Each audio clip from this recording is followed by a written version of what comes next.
आध्यात्म का मतलब है सब कुछ छोड़ देना, सब कुछ त्याग देना, या सब कुछ करते हुए भी हम आध्यात्म की राह में जा सकते हैं, ये सच है। भगवान श्री कृष्ण ने गीता जी में क्या कहा, आप यदि आपके कर्म को बखूबी संभालते हैं ना, वही आपके लिए अध्यात्म की पराकाष्ठा है। कि विचारों का हमारी बॉडी पे कैसे प्रभाव पड़ता है और हम अपने विचारों को ठीक करके बॉडी को कैसे ठीक कर सकते हैं। जो इंसान फियर में जीते हैं उसमें से 80% लोगों को अपने जीवन में कैंसर हो। जो लोग अक्सर सकारात्मकता में जीते हैं, ग्रेटिट्यूड में जीते हैं, कृतज्ञता भाव में जीते हैं, उनकी लाइफ एक्सपेक्टेंसी नॉर्मल इंसान से 12 साल ज़्यादा है। आज के युवा बड़ी जल्दी ध्यान से भटक जाते हैं जी। चाहे वो अल्कोहल का सेवन करना हो, चाहे पॉर्न एडिक्शन हो जाना हो। तो ऐसे युवाओं को हम अध्यात्म के माध्यम से कैसे बदलाव लाने में हेल्प कर सकते हैं। आज के जो युवा लोग हैं उनका जो कंसंट्रेशन वो बहुत कम होता जा रहा है। 2000 की साल में नॉर्मल इंसान का अटेंशन स्पैन कितना था जानते हो आप? 1.5 घंटा। लेटेस्ट रिसर्च 2025 में नॉर्मल इंसान का अटेंशन स्पैन है। तो स्वामी जी, मैं सबसे पहला सवाल युवाओं से जुड़ा ही करना चाहता हूँ। आज के युवा बड़ी जल्दी ध्यान से भटक जाते हैं और करियर चूज करते करते जो शॉर्ट टर्म खुशियों को वो महसूस करने लगते हैं, चाहे वो सिगरेट का सेवन करना हो, जी। चाहे वो अल्कोहल का सेवन करना हो, चाहे पॉर्न एडिक्शन हो जाना हो, या ड्रग्स लेना हो, इन चीज़ों में वो शॉर्ट टर्म आनंद की खोज करते हैं, जबकि शॉर्ट टर्म आनंद थोड़े समय तो उनको डोपामाइन दे देता है, पर लॉन्ग टर्म में बड़ा नुकसानदायक होता है। तो ऐसे युवाओं को हम अध्यात्म के माध्यम से कैसे बदलाव लाने में हेल्प कर सकते हैं? बहुत बेहतरीन प्रश्न पूछा चित्रेश भाई आपने, कि आज के जो युवा लोग हैं उनका जो कंसंट्रेशन पावर है, जो फोकस पावर है, वो बहुत कम होता जा रहा है। अब इसमें मैं आपको 2 तरीके बताऊंगा। पहले जो छोड़ना है वो, और बाद में जो पकड़ना है वो। तो सबसे पहले छोड़ना क्या है, तो मैं आपको यूनिवर्सिटी ऑफ मेरीलैंड का ये रिसर्च है चित्रेश भाई, कि सन 2000 की साल में 2000 की साल में नॉर्मल इंसान का अटेंशन स्पैन कितना था जानते हो आप? 1.5 घंटा, ऑन एवरेज 90 मिनट्स 2000 इन 2000 की साल की। ओके। 2003 में अप्रॉक्सीमेटली 80 मिनट्स हो गया। 2006 में 70 मिनट्स के आसपास हो गया। 2010 में तकरीबन 60 मिनट, यानी कि 1 घंटे के आसपास। 2013 में 45 मिनट्स हो गया। 2019 में कोविड के ठीक पहले नॉर्मल इंसान का अटेंशन स्पैन था 35 मिनट्स। जैसे ही कोविड पूरा हो गया 2022 के अंत तक नॉर्मल इंसान का अटेंशन स्पैन था सिर्फ 15 मिनट। मतलब 1.5 घंटे से हम 15 मिनट पे आ गए। 15 मिनट पर आ गए। और लेटेस्ट रिसर्च 2025 में नॉर्मल इंसान का अटेंशन स्पैन है 68 सेकेंड्स। आप विचार कीजिए चित्रेश भाई, 2000 की साल में 90 मिनट्स, 2025 की साल में 68 सेकेंड्स। तो इतना लोगों का अटेंशन स्पैन कम हो रहा है। इसका सबसे प्रबल कारण क्या है जानते हो? ये यूनिवर्सिटी ऑफ मेरीलैंड का रिसर्च है। The biggest reason is mobile addiction, mobile phone का एडिक्शन, सोशल मीडिया का एडिक्शन। तो सबसे बदतर, माने सबसे खराब में से खराब जो चीज़ हमारी कंसंट्रेशन पावर को, फोकस पावर को जो कम करती है, वो है आज के स्मार्टफोन्स का एडिक्शन। तो मैं सभी युवाओं को सबसे पहले यही कहना चाहूँगा, देखिए मैं ये नहीं कहता कि आप स्मार्टफोन्स का उपयोग मत करो, आप सोशल मीडिया का उपयोग मत करो। आज हम और आप बात करते हैं, लोग देखेंगे सोशल मीडिया की बदौलत ही, लेकिन आप उसके एडिक्टेड मत हो जाओ। तो कम से कम आप जैसे ही सुबह में उठते हो ना, सबसे पहले 1 घंटे तक आप मोबाइल को छुओ भी मत। तो ये सबसे पहली चीज़ है, आप मोबाइल के एडिक्टेड न हो जाओ। अब दूसरा तरीका क्या है, आप हर दिन हो सके तो 10 मिनट मेडिटेशन करो। Meditation has that power to increase your focus power, your concentration by 3 to 4 times. तो दिन में उठकर आप सबसे पहले 10 मिनट के लिए कोई ना कोई अच्छा मेडिटेशन कर लो। ये आपके कंसंट्रेशन पावर को इतना बढ़ाएगा कि आप यकीन भी नहीं कर पाएंगे। तो ये 2 चीज़ें मैं चित्रेश भाई बताना पाऊंगा। स्मार्टफोन के एडिक्शन से बचिए और अध्यात्मक की ओर से आप थोड़ा 10 मिनट मेडिटेशन को अपने जीवन में कीजिए। तो ये दोनों चीज़ें करने में जो बाकी चीज़ों का एडिक्शन है वो धीरे धीरे कम जी, हो जाएगा। हाँ, बिल्कुल। अभी सर स्वामी जी बहुत सारे लोग हम्म, जब आपको स्वामी जी बोलते हैं हम्म, तो स्वामी जी बनने के पहले आप एक न्यूरोसाइंस के बड़े जी, गहरे रिसर्च में थे, तो वहाँ से ये स्वामी जी बनने वाला जो फेज रहा वो कैसे जीवन में आया? हाँ, मैंने आप ये पूछते हैं कि इंस्पिरेशन कहाँ से मिली। हाँ जी। देखिए चित्रेश भाई, हर एक व्यक्ति के जीवन में कोई ना कोई इंस्पिरेशन होता ही है। देखिए मैंने कभी भी यकीन भी नहीं किया था, मैंने कभी भी ये कंटेम्पलेशन भी नहीं किया था कि एक दिन हम संत बन जाएंगे। वैसे तो कई लोग छोटे से तब कह रहे थे यार तू तो संत बन जाएगा, लेकिन मैंने यकीन ये विचार भी नहीं किया था। मेरा विचार ये था कि अच्छी डॉक्टर की लाइफ जीना है, पैसे खूब कमाना है, साइड में कुछ बिजनेस भी करना है, और हो सके इतने डोनेशन देकर लोगों को गृहस्थाश्रम में रहकर समाज की सेवा करनी है। तो मैंने कभी भी ये विचार नहीं किया था कि एक दिन मैं संत बन जाऊंगा या फिर बनना है। लेकिन धीरे धीरे जब हमारी कॉलेज की पढ़ाई शुरू थी तब अंदर से एक विचार आ रहा था कि तू नॉर्मल इंसान की तरह तुझे नहीं जीना, तुझे एक संत बनना है। तो मैंने उस चित्रेश भाई उस आवाज़ को रुकने के लिए बहुत ही कोशिश की। अरे यार मैं कैसे संत बनूंगा, मैं तो यार शिकागो में पढ़ता हूँ, ये सब करता हूँ, संत कैसे बनूंगा। लेकिन अंदर से वो आवाज़ बंद ही नहीं हो रही थी चित्रेश भाई। और ऐसा 3 से 4 साल तक लगातार चला। जब मैं सोने जा रहा था रात को तो मुझे हफ्ते में 4 से 5 बार ऐसे ड्रीम्स आ रहे थे कि मैं एक संत हूँ, मैं एक सन्यासी हूँ। ऐसे ड्रीम्स आ रहे थे। मैंने सोचा यार ये कैसे हो सकता है। अंदर से एक कॉलिंग थी कि तुझे समाज की भलाई के लिए, लोगों को अध्यात्म में जुड़ने के लिए तुझे संत बनना है, संत बनना है।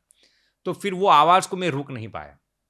और फिर मैंने कई पॉडकास्ट में भी बताया था कि हमारे एक मित्र थे, अमेरिकन मित्र थे चित्रेश भाई, और वो नास्तिक थे, ही वॉज एन एथियस्ट। तो वो बहुत ही रईस परिवार में से आ रहे थे। उनके पिताजी भी डॉक्टर थे, माताजी भी शायद डॉक्टर थी, बहन भी डॉक्टर थी, और ये भी बहुत रईस थे लेकिन नास्तिक थे। तो हम हर दिन चर्चा करते थे यूनिवर्सिटीज़ में जाकर। लेकिन उसने मेरे साथ शर्त की थी, तुझे जो बात करनी है हर दिन करना, लेकिन भगवान की बात मत लाना। मैं हिंदुइज्म की तो बात दूर रखो, मैं हमारे जीसस क्राइस्ट को भी नहीं मानता, तो मैं भगवान में यकीन ही नहीं करता। तो हम हर दिन पढ़ाई करते थे न्यूरो साइंस की। एक दिन वो कॉलेज में आना उसने बंद कर दिया चित्रेश भाई, तो एक हफ्ते तक आया नहीं। हमने उसको पूछा कि यार तू कॉलेज में क्यों नहीं आ रहा है। तो वो कहता है कि doctors told me I am going to die in 2 months। उसने कहा डॉक्टर्स ने ऐसा कहा है कि तू 2 महीने में मर जाएगा। मैंने कहा कि ये शायद कुछ सिर्फ आनंद करता होगा, मजाक करता होगा। तो हम उसके घर पे जबरन गए और उसको कहा कि यार क्या मजाक करता है। उसने हमें रिपोर्ट्स दिखाए। 4 स्टेज ब्रेन ट्यूमर था चित्रेश भाई, और डॉक्टर्स ने कहा you will not survive for more than 2 months, 3 months maximum. तो ये बहुत ही मायूस और मनहूस हो गया था ये इंसान। फिर एक दिन होता क्या है चित्रेश भाई, भगवान उसके स्वप्न में आते हैं और कहते हैं कि आई क्योर योर कैंसर। इंग्लिश में उसको जवाब देते हैं। ये बंदा ने सोचा ये तो मेरे हेलुसिनेशंस होंगे, मुझे मरने के विचार आ रहे इसलिए ऐसे विचार आते होंगे। दूसरे दिन वही ड्रीम रिपीट हुआ चित्रेश भाई। तीसरे दिन भी भगवान इंग्लिश में उसके साथ वार्तालाप करते हैं कि उसके सिर पर हाथ रखते हैं, कहते हैं आई क्योर योर कैंसर। फिर 3 दिन तक लगातार ये ड्रीम्स चलते रहे। तो वो एक दिन हमें फ़ोन करता है, कहते हैं कि some Hindu god is coming in my dream and is telling me I cure your cancer. मैंने कहा कि ये कैसे हो सकता है। तो उस वक्त तो गूगल निकल चुका था, 2008-9 की बात है। गूगल्स में उसमें टाइप किया हिंदू गॉड, तो हमारे गणेश जी आए, हनुमान जी आए, कृष्ण भगवान आए, सब भगवान आए। वो कहते ऐसे ही कुछ भगवान थे, कृष्ण भगवान थे, पीताम्बर धारण किया था उन्होंने, ये सब खुला था, ऊपर एक वो मोरपींछ लगाई हुई थी मुकुट पर, ऐसे ही कुछ भगवान थे वो कहता है। तो हमने कहा कि यदि भगवान तुम्हारे स्वप्न में आते हैं, your dreams can not be wrong. तो हमने तुरंत उसके रिपोर्ट्स करवाए। वो रिपोर्ट्स करवाने के लिए तैयार भी नहीं था। वहाँ पर शिकागो में अच्छी अस्पताल में ले जाकर उसके रिपोर्ट्स करवाते हैं। चित्रेश भाई, doctors were flabbergasted, all of his reports came absolutely normal, 4 stage के ब्रेन ट्यूमर का। तो डॉक्टर्स भी उहापो करने लगे, ये कैसे हो सकता है, यकीन नहीं कर पाते थे डॉक्टर्स भी। फिर डॉक्टर ने कहा आप 1 हफ्ते के बाद दूसरे अस्पताल में जाकर फिर दोबारा जांच करवा लेना। दूसरे अस्पताल में 10 दिन बाद हम जाते हैं, फिर वही ब्लड रिपोर्ट्स करवाए, CT से MRI सब करवाए, his reports were absolutely normal. Wow. तो ये 4 स्टेज ब्रेन ट्यूमर कीमोथेरापीज किए बिना, रेडिएशंस किए बिना कैसे नॉर्मल हो गया है। 22-23 साल का लड़का। फिर उस दिन से उस वाइट अमेरिकन को भी यकीन हो गया कि भगवान जैसी कोई चीज़ है। मैं नास्तिक हूँ फिर भी उन्होंने मेरी रक्षा की, तो भगवान जैसी कोई चीज़ होगी होगी और होगी ही। उस दिन से वो आस्तिक बन गया और उसी वर्ष के दौरान हमारे विचार में ये कंटेम्पलेशन चल रहा था कि मुझे संत बनना है।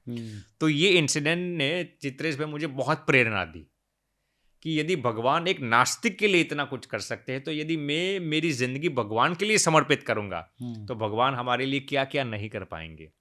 तो यही करुणा की बदौलत हमने भी ये सुनिश्चित कर लिया कि हमें भी संत समाज में जाकर समाज की सेवा करनी। वाह, बहुत बढ़िया। जी। मतलब एक मित्र आपका सोर्स ऑफ इंस्पिरेशन रहा। हाँ जी, हाँ जी। जिसने आपको आपके ड्रीम तक पहुंचाने में एक ब्रिजिंग का काम कर दिया। जी जी। वाह, बहुत बढ़िया। तो स्वामी जी, जब आपके अंदर स्वामी जी, जैसे अब आप सभी लोग आपको स्वामी जी स्वामी जी स्वामी जी बोलते हैं, हाँ, तो इस फेज में आपको अपने अंदर एक नॉर्मल इंसान, जैसे हम लोग नॉर्मल जीवन जीते हैं, वैसा महसूस होता है, नहीं होता है? हर पल होता है कि हम तो नॉर्मल इंसान ही हैं।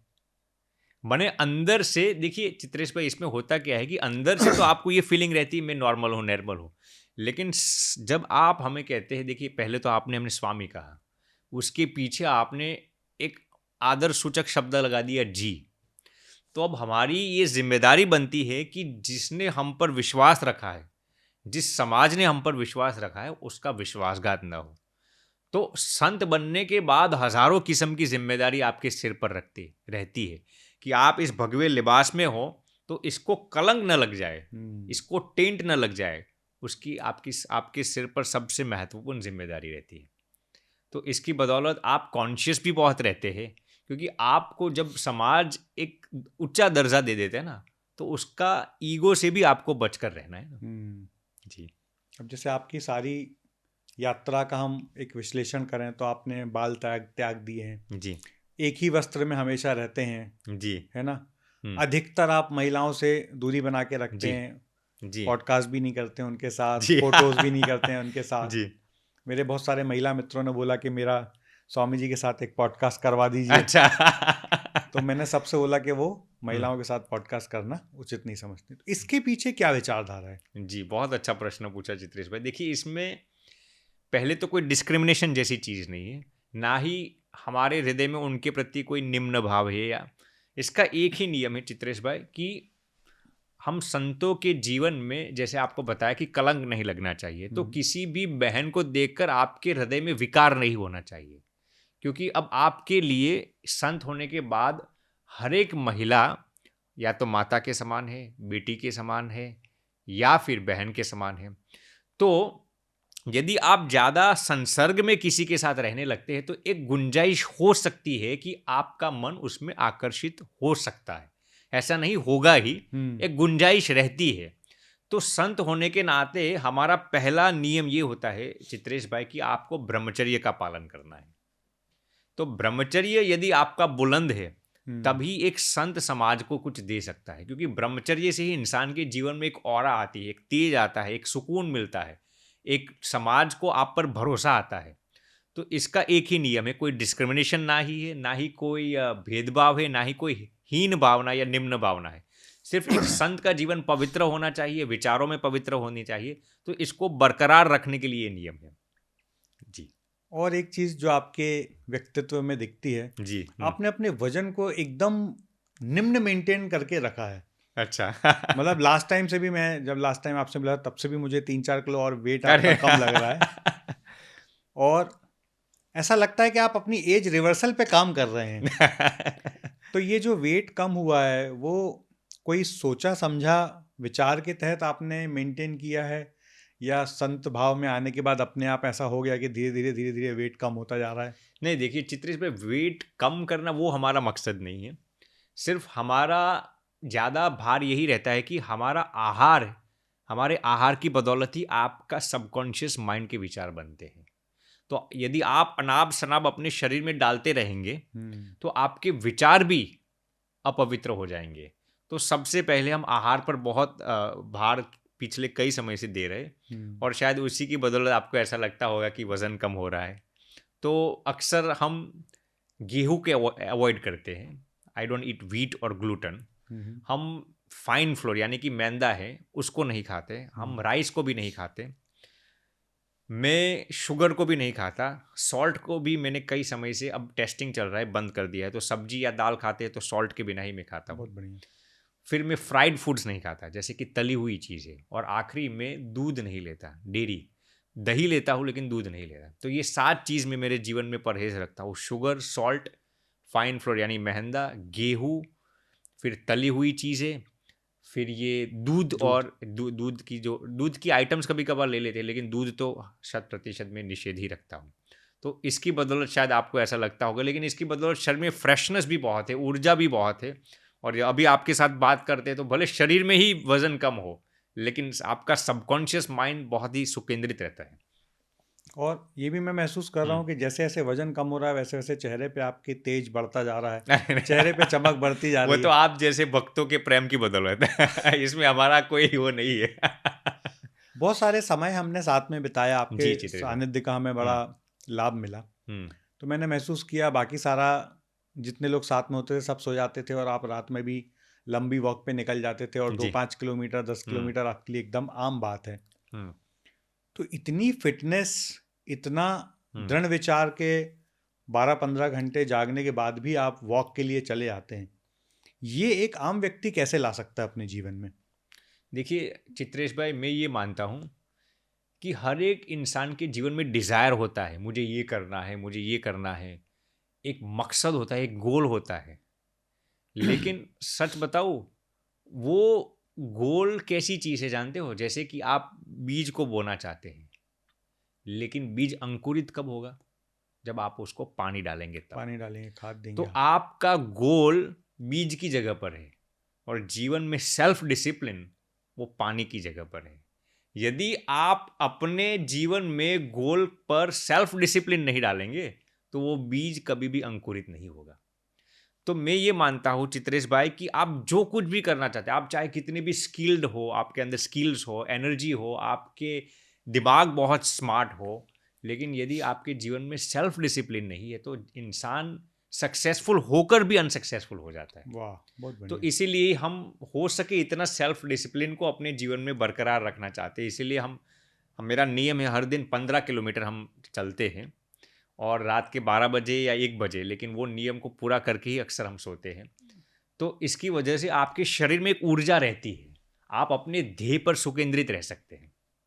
बहुत बढ़िया। जी स्वामी जी, अभी आपने, जब हमने सवालों का सिलसिला शुरू किया जी तो आपने बोला 10 मिनट मेडिटेशन हमें करना चाहिए। जी हाँ। तो जब आपने मेडिटेशन करना शुरू किया होगा हम्म तो कब आपने उसमें इनर पीस को महसूस किया, या कब आपने एक इनर साइलेंस को महसूस किया? कितने समय की प्रैक्टिस के बाद आपको वो एक साइलेंस की अनुभूति हुई? जी चित्रेश भाई, वैसे मैं मेरी खुद की बात करूं तो जब से हमने मेडिटेशन शुरू किया तो पहले 1-2 महीने में तो मन इधर उधर भटकता था। जैसे ही मेडिटेशन में लगे तो मोबाइल फ़ोन में मन लग जाएगा, या फिर ये काम बाकी है, कल ये करना है, कल प्लानिंग में मन चला जाता है, या फिर किसी ने हमारे साथ कुछ गलत किया हो वहाँ पर दिमाग चला जाता था। तो मेडिटेशन एक बहुत बड़ी साधना है, क्योंकि इस दुनिया में जिसके पास एकाग्रता है ना चित्रेश भाई, जिसके पास कॉन्सेंट्रेशन है ना, वो इंसान हर हमेशा सक्सेसफुल होके ही रहेगा। इस दुनिया की यदि सबसे नायाब या सबसे बेशकीमती चीज़ हो तो वो है कंसंट्रेशन, एकाग्रता। और मेडिटेशन आपको एकाग्रता देता है। तो हमने जब शुरू किया चित्रेश भाई तो 2 महीने तक तो मन इधर उधर बहुत भटकता था। फिर हमने ये सोचा कि मेडिटेशन के पहले हमने मोबाइल फ़ोन को साइड कर देना है, ये सब साइड नहीं कर, हमने हमारे माइंड को मेंटली प्रिपेयर किया। फिर धीरे धीरे 2-3 महीने के बाद यदि 10 मिनट का मेडिटेशन शुरू किया तो एक मिनट के लिए मन लगता था, धीरे धीरे 2-3 मिनट के लिए, धीरे धीरे 5-6, फिर अब मेडिटेशन करते हैं तो अब इसमें कोई किल्लत या दिक्कत नहीं आती। लेकिन 10 मिनट के मेडिटेशन में 10 मिनट ध्यान सुकेंद्रित रहना, उसके लिए हमें 3-4 साल लग गए थे। मतलब 3-4 साल में वो स्टेज हासिल हुई कि जब आप 1-2-3 मिनट इनर साइलेंस को महसूस कर पाए। जी बिल्कुल जी। तो ये इनर साइलेंस को महसूस करने में क्या अनुभूतियाँ होती हैं, और इससे आपके जीवन में क्या सकारात्मक बदलाव महसूस किया आपने? बहुत बढ़िया प्रश्न पूछा। देखिए सबसे पहले तो चित्रेश भाई, जो इनर एनलाइटमेंट होता है ना, उससे सबसे पहला आपके अंदर क्या फेरफार आता है मैं बताता हूँ। आपके अंदर सेटिस्फेक्शन आने लगता है। आप अंदर से अपने आप को तृप्त महसूस करते हो, आप अंदर से अपने आप को भरे भरे महसूस करते हो, फिर आपको डिप्रेशन के विचार नहीं आते, फिर आपको अतृप्ति के विचार नहीं आते, इसने मेरे साथ ऐसा किया, इसने मेरे साथ ऐसा किया। आप एक पूरी दुनिया को एक दृष्टा के रूप में देखते हैं, यानी कि आप थर्ड पर्सन के एंगल से देखते हैं। आपको किसी के प्रति न तो द्वेष रहता है, ना ही राग रहता है, ना ही इसने मेरे साथ ऐसा किया, मैंने उसके साथ ऐसा किया। आपको ये पूरा विश्व ईश्वर का ही स्वरूप देखने लगता है। ऐसा कंटेंटमेंट आपको जेन्युइनली मेडिटेशन करने से मिलता है। बहुत गहरी बात है जी, बहुत फायदा होता है। मैं तो कहूँगा हर एक इंसान को 10 मिनट तो अपने जीवन में, चाहे आप कितने भी व्यस्त हो, मेडिटेशन के लिए निकालना ही चाहिए। तो जब अंदर से बदलाव आना शुरू होता है, जी हाँ, तो अंदर से एक आवाज़ और भी आती होगी कि क्यों बदलने की ज़रूरत है, अच्छी कंफर्ट लाइफ चल रही है, सब कुछ तो सेट है, हाँ, क्यों अपने आप को पीड़ा देना, क्यों अपनी कंफर्ट जोन वाली लाइफ को छोड़ के एक स्वामी जी वाली, एक संत वाली लाइफ जीना। तो ये जो अंदर का बड़ा विचार चल रहा था जी हाँ, आपके अंदर के ही स्वामी जी जो बार बार बोल रहे थे कि क्यों जी करना, जी हाँ। इससे कैसे ओवरकम किया? चित्रेश भाई, आपने बहुत ही महत्वपूर्ण प्रश्न पूछा। मैं एक बात बताऊं तो मुझे कुछ छोड़ना नहीं पड़ा, छूट गया। मैं आपको एग्जाम्पल के जरिए समझाता हूं। जैसे कि कोई इंसान है, उसने 1 महीने के उपवास किए हैं, अब 30 दिन के बाद उसका पारण है, माने कि वो उपवास को तोड़ने वाला है। अब मान लीजिए कि उसका फेवरेट फूड पिज्ज़ा है। अब 30 दिन के बाद यदि उसको 10 दिन पुराना कुछ भोजन देंगे तो वो खा तो लेगा, क्योंकि 30 दिन का भूखा इंसान है। लेकिन उसकी जगह पर आप उसको उसका फेवरेट फूड पिज्ज़ा देंगे, गर्मा गर्म देंगे, तो वो 10 दिन पुराना फूड उसको छोड़ना पड़ेगा या छूट जाएगा? पिज़्ज़ा का ऑप्शन मिलेगा तो छूट जाएगा ना। छूट जाएगा। वैसे ही जब आपके पास कुछ ऊपर की चीज़ आपके हाथ में आ जाती है ना, तो आपको कुछ छोड़ना नहीं पड़ता, छूट जाता है। वाह। तो जब हमें परिवार छोड़ना हुआ, पैसे छोड़ने हुए, प्रसिद्धि छोड़नी हुई, अमेरिका का वेल सेट लाइफ छोड़ना पड़ा, तो हमें कभी भी ये महसूस नहीं हुआ अरे यार ये सब छोड़ देंगे तो क्या होगा, क्योंकि ऊपर हमें क्या पकड़ना है ना, वो ऑलरेडी पकड़ा हुआ था। इसीलिए छोड़ने में इतनी दिक्कत, इतनी किल्लत नहीं हुई, क्योंकि संत बनने से पहले हमें भगवत कृपा से ऐसी अनुभूति हो गई थी, ऐसे एक्सपीरियंसेस हो गए थे कि अब छोड़ने में 1% भी दर्द महसूस नहीं हुआ। क्योंकि हमने, जैसे ये सिंपल बात है चित्रेश भाई, जैसे कोई यदि आपको 1 लाख रुपया दे रहा है, 1 करोड़ दे रहा है, तो obviously you will catch 1 crore rupees, आप 1 लाख को जाने देंगे। ये वैसे ही चीज़ है, फिर आपको दर्द नहीं रहता कि अरे 1 लाख रुपये छूट गए, क्योंकि आपको 1 करोड़ मिल रहे। वैसे ही जब आप स्पिरिचुअलिटी में एडवांस हो रहे हैं ना, स्पिरिचुअलिटी के जो एक्सपीरियंस है ना चित्रेश भाई, वो इतने गहरे हैं, आप कभी भी उसको मुख से कह नहीं सकते, इतने गहरे अनुभव होते हैं। वो अनुभूति भगवत कृपा से हमें 2-3 ऐसी अनुभूति हुई थी, भगवान ने कराई थी, अपनी खुद की अनुभूति भगवान ने कराई थी। तो वो अनुभूति होने के बाद हमें ऐसा लगा कि ये सब छूट ही जाएगा। वाह, बहुत बढ़िया। तो ऐसी चीज़ है चित्रेश भाई। तो आपने अपने अंदर के व्यक्तित्व को तो संभाल लिया जी पर जब आप इस फेज में आगे बढ़े होंगे, हाँ, तो लोग आपसे आपकी भावनाओं को, आपके विचारों को हाँ, ठीक नहीं मान रहे होंगे। जी हाँ, बहुत रेजिस्टेंस आया होगा आपके खुद के अपने लोगों से, माता पिता से, दोस्त मित्रों से, परिवार वालों से, रिश्तेदारों से। इस फेज से कैसे आपने अपने आप को बहुत अच्छा प्रश्न पूछा। देखिए, पहले तो जब हमने ये डिसाइड कर लिया कि मुझे संत बनना है, तो मेरे लिए, मैं सच बताऊं चित्रेश भाई, तो संत बनना इतना मुश्किल नहीं था। लेकिन मेरा जो विचार है, उस विचार के लिए मेरे इर्द गिर्द के लोगों को कन्विंस करना, वो सबसे दुष्कर और कठिन था। और उसमें भी सबसे डिफिकल्ट क्या है, एक माता को ये बात समझाना। क्योंकि चित्रेश भाई, मैं आपको आगे बताऊंगा, हमारे संतों का एक नियम होता है कि आप गृह त्याग करके कभी भी अपने माता पिता के साथ या भाई बहन के साथ फिर संपर्क नहीं रख सकते। अच्छा। तो मैंने मेरी माता जी को पहली दफ़ा जब बताया कि हमें संत बनना है, तो वो बिलखने लगी, रोने लगी। उन्होंने शायद 1-2 दिन के उपवास भी किए, मुझे याद है।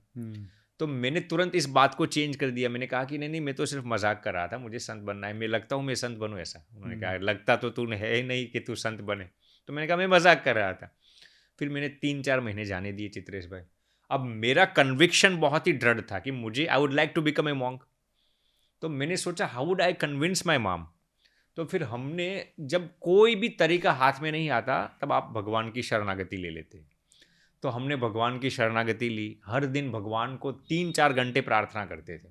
तो चित्रेश भाई, जब हम कॉलेज में से आकर सोते थे ना, तो सोते वक्त ब्लैंकेट में कंबल ओढ़ कर एवरी डे, ये घर पे किसी को मालूम नहीं था कि मैं सोते सोते हर दिन 3-4 घंटे भगवान को प्रार्थना करता था, हे भगवान आप कृपया, मुझे संत बनना है तो आप कृपया मेरा रास्ता क्लियर कीजिए, मेरे माता पिता को आप प्रेम से समझाइए। तो चित्रेश भैया, थोड़ा समय गया, 4 साल के पश्चात माता जी कन्विंस हो गई, पिताजी भी कन्विंस थे, भाई भी कन्विंस थे। फिर उन्होंने मुझे सामने से कहा आपको संत बनना है, तुझे संत बनना है तो बन सकता है, एक शर्त पर कि तू हमेशा भगवत प्राप्ति की मार्ग की ओर अग्रसर रहेगा और समाज की निस्वार्थ भाव से सेवा करेगा। मैंने उनको वचन दिया, फिर उन्होंने हमें आशीर्वाद दिया और फिर भगवान ने ऐसी हमारी ये इस यात्रा को शुरू कर दिया। बहुत बढ़िया। तो स्वामी जी, जैसा आपने बताया कि आपके माता जी को कन्विंस करने में आपको सबसे ज़्यादा जोर गया जी, इस ट्रांसफॉर्मेशन में सबसे ज़्यादा क्रिटिकल फेज यही रहा होगा आपके जीवन जी। में। तो इस फेज ने क्या ऐसा किया जो आगे आके आपको रियलाइज हुआ कि यार ये फेज हुआ बहुत अच्छा हुआ, इससे मुझे मेरे काम में ज़्यादा मदद मिल गई? जी, ऐसा क्या हुआ है, मतलब उस इंसिडेंट ने कैसे एक टीचर का रोल निभाया? देखिए चित्रेश भाई, मुझे सबसे महत्वपूर्ण चीज़ इस पूरी यात्रा के दौरान ये लगा कि जीवन में पेशेंस बहुत ही महत्वपूर्ण है। आप चाहे पैसा कमाना चाहते हो, आप चाहे मटेरियलिस्टिक वर्ल्ड में आगे बढ़ना चाहते हो, ऐसी चीज़ नहीं है कि आप मेहनत करेंगे तो अगले दिन आपको सफलता मिल जाएगी। मेहनत के साथ साथ पेशेंस बहुत ही ज़रूरी है। इसीलिए जब आप मेहनत करते हैं ना, भगवान आपकी एग्जाम्स बहुत लेते हैं, आपकी परीक्षाएं बहुत लेते हैं, इम्तिहान बहुत लेते हैं, लेकिन उस वक्त आपको धीरज रखकर, बहुत ही धीरज रखकर भगवान की शरणागति लेकर भगवान को प्रार्थना करते रहना पड़ता है, तभी आपको सफलता मिलती है। कोई भी क्षेत्र को आप उठा लीजिए, मैंने मेरे जीवन में सबसे महत्वपूर्ण चीज़ यही सीखी है चित्रेश भाई, सब पेशेंस से काम लेना है। जब उसका सही वक्त आएगा ना, तब आपको उस चीज़ को ढूंढने के लिए नहीं जाना पड़ेगा। वो चीज़ सामने से आपकी मेहनत आपने जो की है ना, उससे 10 गुना ज़्यादा फल लेकर आपको देगी। बहुत बढ़िया। तो मैंने जब पहली मर्तबा मेरी माता जी से बात की, तो तब मैंने ये प्रस्ताव रखा था। मैंने सोचा अरे यार, मेरा इंटेंशन क्लियर है तो भगवान मुझे मदद क्यों नहीं कर रहे, भगवान उनको कन्विंस क्यों नहीं कर रहा है। मैंने देखा 3-4 साल के बाद उन्होंने मुझे सामने से ही कहा, अब मुझे कहने के लिए जाना नहीं पड़ा, और वो भी पूरी प्रसन्नता के साथ। तो मैंने ये सोचा चित्रेश भाई कि यदि उस 4 साल के दौरान मैं उसके पहले संत बन जाता ना, मान लीजिए कि उन्होंने मुझे पहले दिन से ही परमिशन दे दी थी ना, तो मैं ये दावे के साथ कह सकता हूँ कि संत होने के बाद मैं इतना भगवदमय या सक्सेसफुल नहीं हो पाता। मतलब वो पेशेंस नहीं आता आपके अंदर? वो पेशेंस नहीं आता। वो 4 साल में मेरे दिमाग में जो विचार के आंदोलन चले, जो कंटेम्पलेशन चला, जो विचारों की पवित्रता हुई, वो 4 साल तक नहीं चलता तो मैं शायद इतना अच्छा संत बनने में सक्सेसफुल न होता। तो हर एक चीज़ में चित्रेश भाई मैं ये कहना चाहता हूँ कि स्ट्रगल्स आते ही है। आप चाहे स्वर्ग से आओ, पाताल लोक से आओ, कहीं से भी आओ, उस स्ट्रगल्स को पॉजिटिवली हैंडल करना यदि आपके जीवन के अंदर ये कला आ गई ना, तो आप सफलता आपकी चौखट पर आकर रहेगी। इस पूरे फेज में स्वामी जी, मतलब एक आम इंसान से एक संत बनने की बीच की यात्रा में कई बार ऐसे फेज आए होंगे कि गिव अप कर दें। जी हाँ। मतलब आप वापस अपनी पुराने जीवनचर्या में पहुंच जाएं। तो ये फेज में क्या मन में विचार आते थे और कैसे आपने इन विचारों से ओवरकम किया? बहुत अच्छा प्रश्न पूछा चित्रेश भाई। देखिए, संत होने के बाद ये विचार नहीं आया, लेकिन जब हमारा ट्रेनिंग प्रोसेस चल रहा था तो हमारे संतों की, जैसे कि हमने सुनिश्चित कर लिया आपको संत बनना है, फिर बीच में आपको कुछ सालों तक ट्रेनिंग प्रोसेस में डाला जाता है। तो जब हम ट्रेनिंग प्रोसेस में थे ना, तब हम अमेरिका छोड़ के आ गए। अभी पहले तो भारत के एम्बियंस में आपको भारत की मेंटालिटी के लोगों के साथ आपको सेट करना है। अब मुझे सबसे दुष्कर चीज़ क्या लगी चित्रेश भाई, कि संत होने के बाद आपकी प्राइवेसी नष्ट हो जाती है। आपके जीवन में आपका प्राइवेट जैसी कोई चीज़ नहीं होती। न तो आपके प्राइवेट कपड़े होते हैं, न तो आपका प्राइवेट कोई फ़ोन, मोबाइल फ़ोन होता है, ना ही प्राइवेट रूम होती है, ना ही कुछ प्राइवेट चीज़ XYZ। तो अमेरिका में तो हम प्राइवेसी वाली पूरी ज़िंदगी जी कर आए थे, कॉन्फिडेंशियलिटी के साथ। आप क्या करते हो किसी को भी, आपके फैमिली मेम्बर्स को भी मालूम नहीं होता। तो जैसे ही संत बनने के लिए आए चित्रेश भाई, तो 100 लोगों के 100 संतों के साथ रहना है। सब एक हॉल में सोते हैं, खाते पीते हैं, बाथरूम्स भी कॉमन होते हैं, आपकी न तो कोई प्राइवेट रूम्स होती है, कुछ भी प्राइवेट जैसी चीज़ नहीं होती। तो वो लाइफ के साथ सेट करने में हमें बहुत स्ट्रगल्स हो रहा था। अरे यार, यहाँ पर तो कोई, हम सोते हैं फिर भी लोग कैमरा में देख रहे हैं, हम ये करते हैं फिर भी देख रहे हैं, खाते भी है तो एक साथ 100 लोग भोजन लेते थे। आपको कोई पर्सनल चॉइस नहीं मिलता, मुझे ये खाना है ये नहीं खाना। आप ये नहीं कह सकते कि आज मेरे लिए पकौड़ा बना दो, मेरे लिए दाल बाटी बना लो, मेरे लिए ये बना लो। जो भंडारा में बनाया जाता है, भगवान को भोग लगाया जाता है, वही आपको सिलेक्ट करना है। और आपके टाइम पर भी आप नहीं खा सकते, आज 10 बजे लंच लेना है, आज 2 बजे लेना है, 11 बजे लंच लेना है, वो फिक्स टाइम। तो अपनी प्राइवेसी को नष्ट करके, अपने व्यक्तिगत जीवन को त्याग करके एक समाज के फ्लो में बहना, वो मुझे बहुत मुश्किल लग रहा था। और इसके लिए मैंने कई सालों तक स्ट्रगल्स किया। फिर मुझे लगा कि यदि आपका मकसद क्लियर है, भगवत प्राप्ति, तो ये सब चीज़ों से आपको यूज टू होना ही पड़ेगा। फिर धीरे धीरे हो गए, फिर भगवत कृपा से सब हो गया। इस पूरी जर्नी में कौन सा एक ऐसा बिलीफ था आपके अंदर का जिसको तोड़ना पड़ा संत के जीवन में आने के पहले? संत के जीवन में आने से पहले कौन सा ऐसा स्ट्रांग बिलीफ था जिसको तोड़ा तब आप संत बन पाए? जी देखिए चित्रेश भाई, इंसान उपवास कर सकता है, व्रत कर सकता है, तपश्चर्या कर सकता है, लेकिन अपने अहंकार का त्याग करना वो सबसे महत्वपूर्ण होता है। तो मुझे सबसे बड़ी चीज़ जो लगी मेरे लिए, अपने अहंकार का त्याग करना, अपने ईगो का त्याग करना। मैंने आपने जो त्याग किया है ना, उसका भी अहंकार छोड़ना, वो मुझे सबसे दुष्कर लग रहा था। तो जब मुझे अभी भी याद है, जब मैं संत बनने के लिए आया और मुझे मन में एक ऐसा स्पिरिचुअल ईगो रहता था। क्या ईगो? कि देखो मैंने तो ये सब छोड़कर आ गया हूँ, तो मैं मेरे सन्यासी भाइयों से श्रेष्ठ हूँ, ऐसे विचार मेरे अंदर हो रहे थे। तो एक दिन हमारे गुरुजी जान गए, भगवान ने उनको अंदर से लाइट करा दी और मुझे बुलाते, मुझे अभी भी याद है, मंदिर था, और कहते हैं कि तेरे अंदर ऐसे विचार आ रहे हैं। मैंने कहा क्या विचार गुरुजी? वो कहते हैं कि तुझे अंदर से एक स्पिरिचुअल ईगो लग रहा है कि मैंने ये सब छोड़ दिया है, मैंने ये सब छोड़ दिया, और तुझे तेरे त्याग पर अहंकार आ गया है। तो मैंने कहा गुरुजी आप 100% सही बता रहे हैं, मुझे अंदर से 100% इसका अहंकार है कि मैंने ये सब छोड़ा है। तो फिर उन्होंने, मुझे अभी भी याद है, वो स्टेयर्स पर खड़े थे, वो वहाँ पर मैं नीचे खड़ा था, और ऐसा मेरा कान पकड़ते और कहते हैं कि यदि तूने तेरा इस अहंकार को त्याग नहीं किया ना, तो कल सुबह तक शिकागो की फ्लाइट लेकर चले जाना। तो ये शब्द मेरे अंदर झकझोर गए कि हम क्या त्याग करने वाले हैं, छोड़ाने वाले भगवान है, गुरुजन है, उनकी कृपा से ही तो हम जो कुछ करते हुए हैं, तो ये किस चीज़ का अहंकार रखना। तो मेरे लिए सबसे मुश्किल चीज़ चित्रेश भाई ये थी कि अहंकार का त्याग करना। और उस डोमेन को तोड़े बिना आप संत लाइफ में निस्वार्थ भाव से सेवा नहीं कर सकते। और ना आप सेवा करेंगे फिर भी आप कहेंगे मैंने ये सेवा की, मैंने समाज के लिए ये किया, मैंने समाज के लिए ये किया। तो अहंकार का त्याग किए बिना कोई भी इंसान सच्चे संत बन ही नहीं सकता। तो मेरे लिए चित्रेश भाई ये सबसे बड़ा स्ट्रगल था, और भगवत कृपा से, गुरुजी की कृपा से ये फिर हमें एहसास हुआ, और फिर भगवान ने छुड़वा दिया। बहुत बढ़िया। ऐसा ऐसा नहीं है कि आज अहंकार नहीं, आज भी बहुत अहंकार है, ईगो है, लेकिन अब भगवत कृपा से वो महसूस होता है कि इसको ईगो कहते हैं। पहले ये महसूस भी नहीं हो रहा था जी।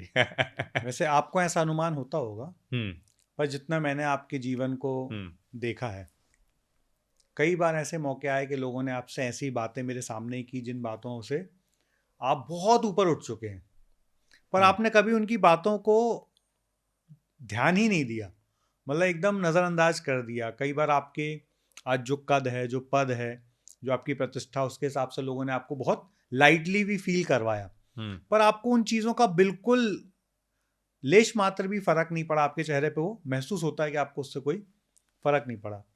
तो जैसे आपके गुरुजी ने आपके जीवन में आके आपके अंदर एक फाइन ट्यून किया, वैसे आपके पास आज बहुत सारे आपके शिष्य आते होंगे जो मेरे जैसे आम जीवन में, गृहस्थ जीवन में है, और वो अपने जीवन की बहुत सारी नकारात्मक चीजें आपके साथ डिस्कशन करते होंगे जी।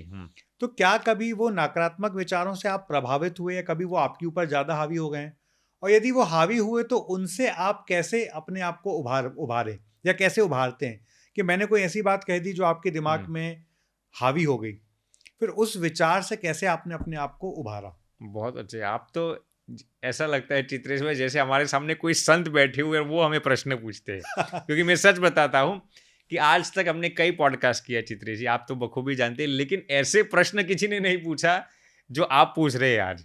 अक्सर हम जनरल टॉपिक्स पर चर्चा करते हैं, लेकिन आप पूरे संत के जीवन के अंदर जाकर झकझोरते हैं तो चित्रेश भाई उसका जवाब यही है कि कई लोग जैसे कि हम हमारे बड़े संतों के आगे हमारे विचार को रखते हैं, वैसे ही आज कई युवा लोग हमारे साथ विचार रखते हैं। कई लोग ऐसे भी होते हैं, स्वामी जी हमसे ये गलती हो गई, हमने ये खा लिया, हमने नॉनवेज खा लिया, शराब पी लिया। कई लोग तो ऐसे भी आते हैं, हमने पोर्नोग्राफी देखकर ये गलत कर लिया, ये गलत कर लिया, ये नहीं छूटता हमसे। तो सबसे पहले तो चित्रेश भाई उनको देखकर हमें ये लगता है कि आज कलयुग में भी लोग बहुत ही निष्कपट भाव से अपने विचार एक संत के आगे रखते हैं, तो उनकी कितनी महानता है। तो भगवत कृपा से आज तक हमें ऐसा नहीं लगा किसी भी इंसान ने हमारे अगर कुछ गलतियां कह दी, कुछ अपने डर को कह दी, अपनी जो कुछ भी किल्लतें थी या जो कुछ भी कमजोरियां थी वो प्रस्तुत कर ली, तो कभी भी ऐसा महसूस नहीं हुआ कि ये कितना घटिया इंसान है, ये कितना खराब इंसान है, ये कितना निम्न इंसान है। हमारी दृष्टि हमेशा यही पर जाती है कि ये कितना निष्कपट इंसान है कि अपने एक एक विचार को एक संत के आगे रख सकता है। अपने खराब में से देखिए, इंसान अपने अच्छे विचार दूसरों के कह सकता है, लेकिन मैंने ये गलती की, मुझे ऐसे खराब विचार आ रहे हैं, वो किसी के आगे कहना ये कोई मामूली इंसान का मामला नहीं है। बहुत हिम्मत चाहिए उसके, बहुत हिम्मत चाहिए। जैसे कोई लड़का गलती करके अपने माता पिता को कह देता है, ये कितना हिम्मतवान इंसान है। तो हमें चित्रेश में हमेशा ऐसा ही लगता है कि इस इंसान पर भगवान की कितनी बड़ी कृपा है कि अपने ऐसे विचार भी कह सकता है, और फिर उसमें से हमें प्रेरणा मिलती है। यदि एक नॉर्मल इंसान भी ऐसा कर सकता है तो हमें भी ऐसा निष्कपट जीवन जीना चाहिए। हकीकत में हमें उनके जीवन से बहुत प्रेरणा मिलती है नेगेटिव होने की जगह। बहुत बढ़िया जी। तो कोई कभी ऐसे विचार नहीं आए, मतलब बातचीत में कोई ऐसा विचार जो आपके दिमाग पे हावी हो गया हो, मतलब समस्या सामने वाले की रही हो पर उसने आपके ऊपर थोड़ा हावीपन कर दिया हो कि यार ये तो बड़ी जटिल समस्या है, इसको समाधान करना बड़ा जटिल हो, ऐसा कोई मोमेंट? जी, ऐसे भी एक्चुअली एक नहीं कई मोमेंट्स हैं।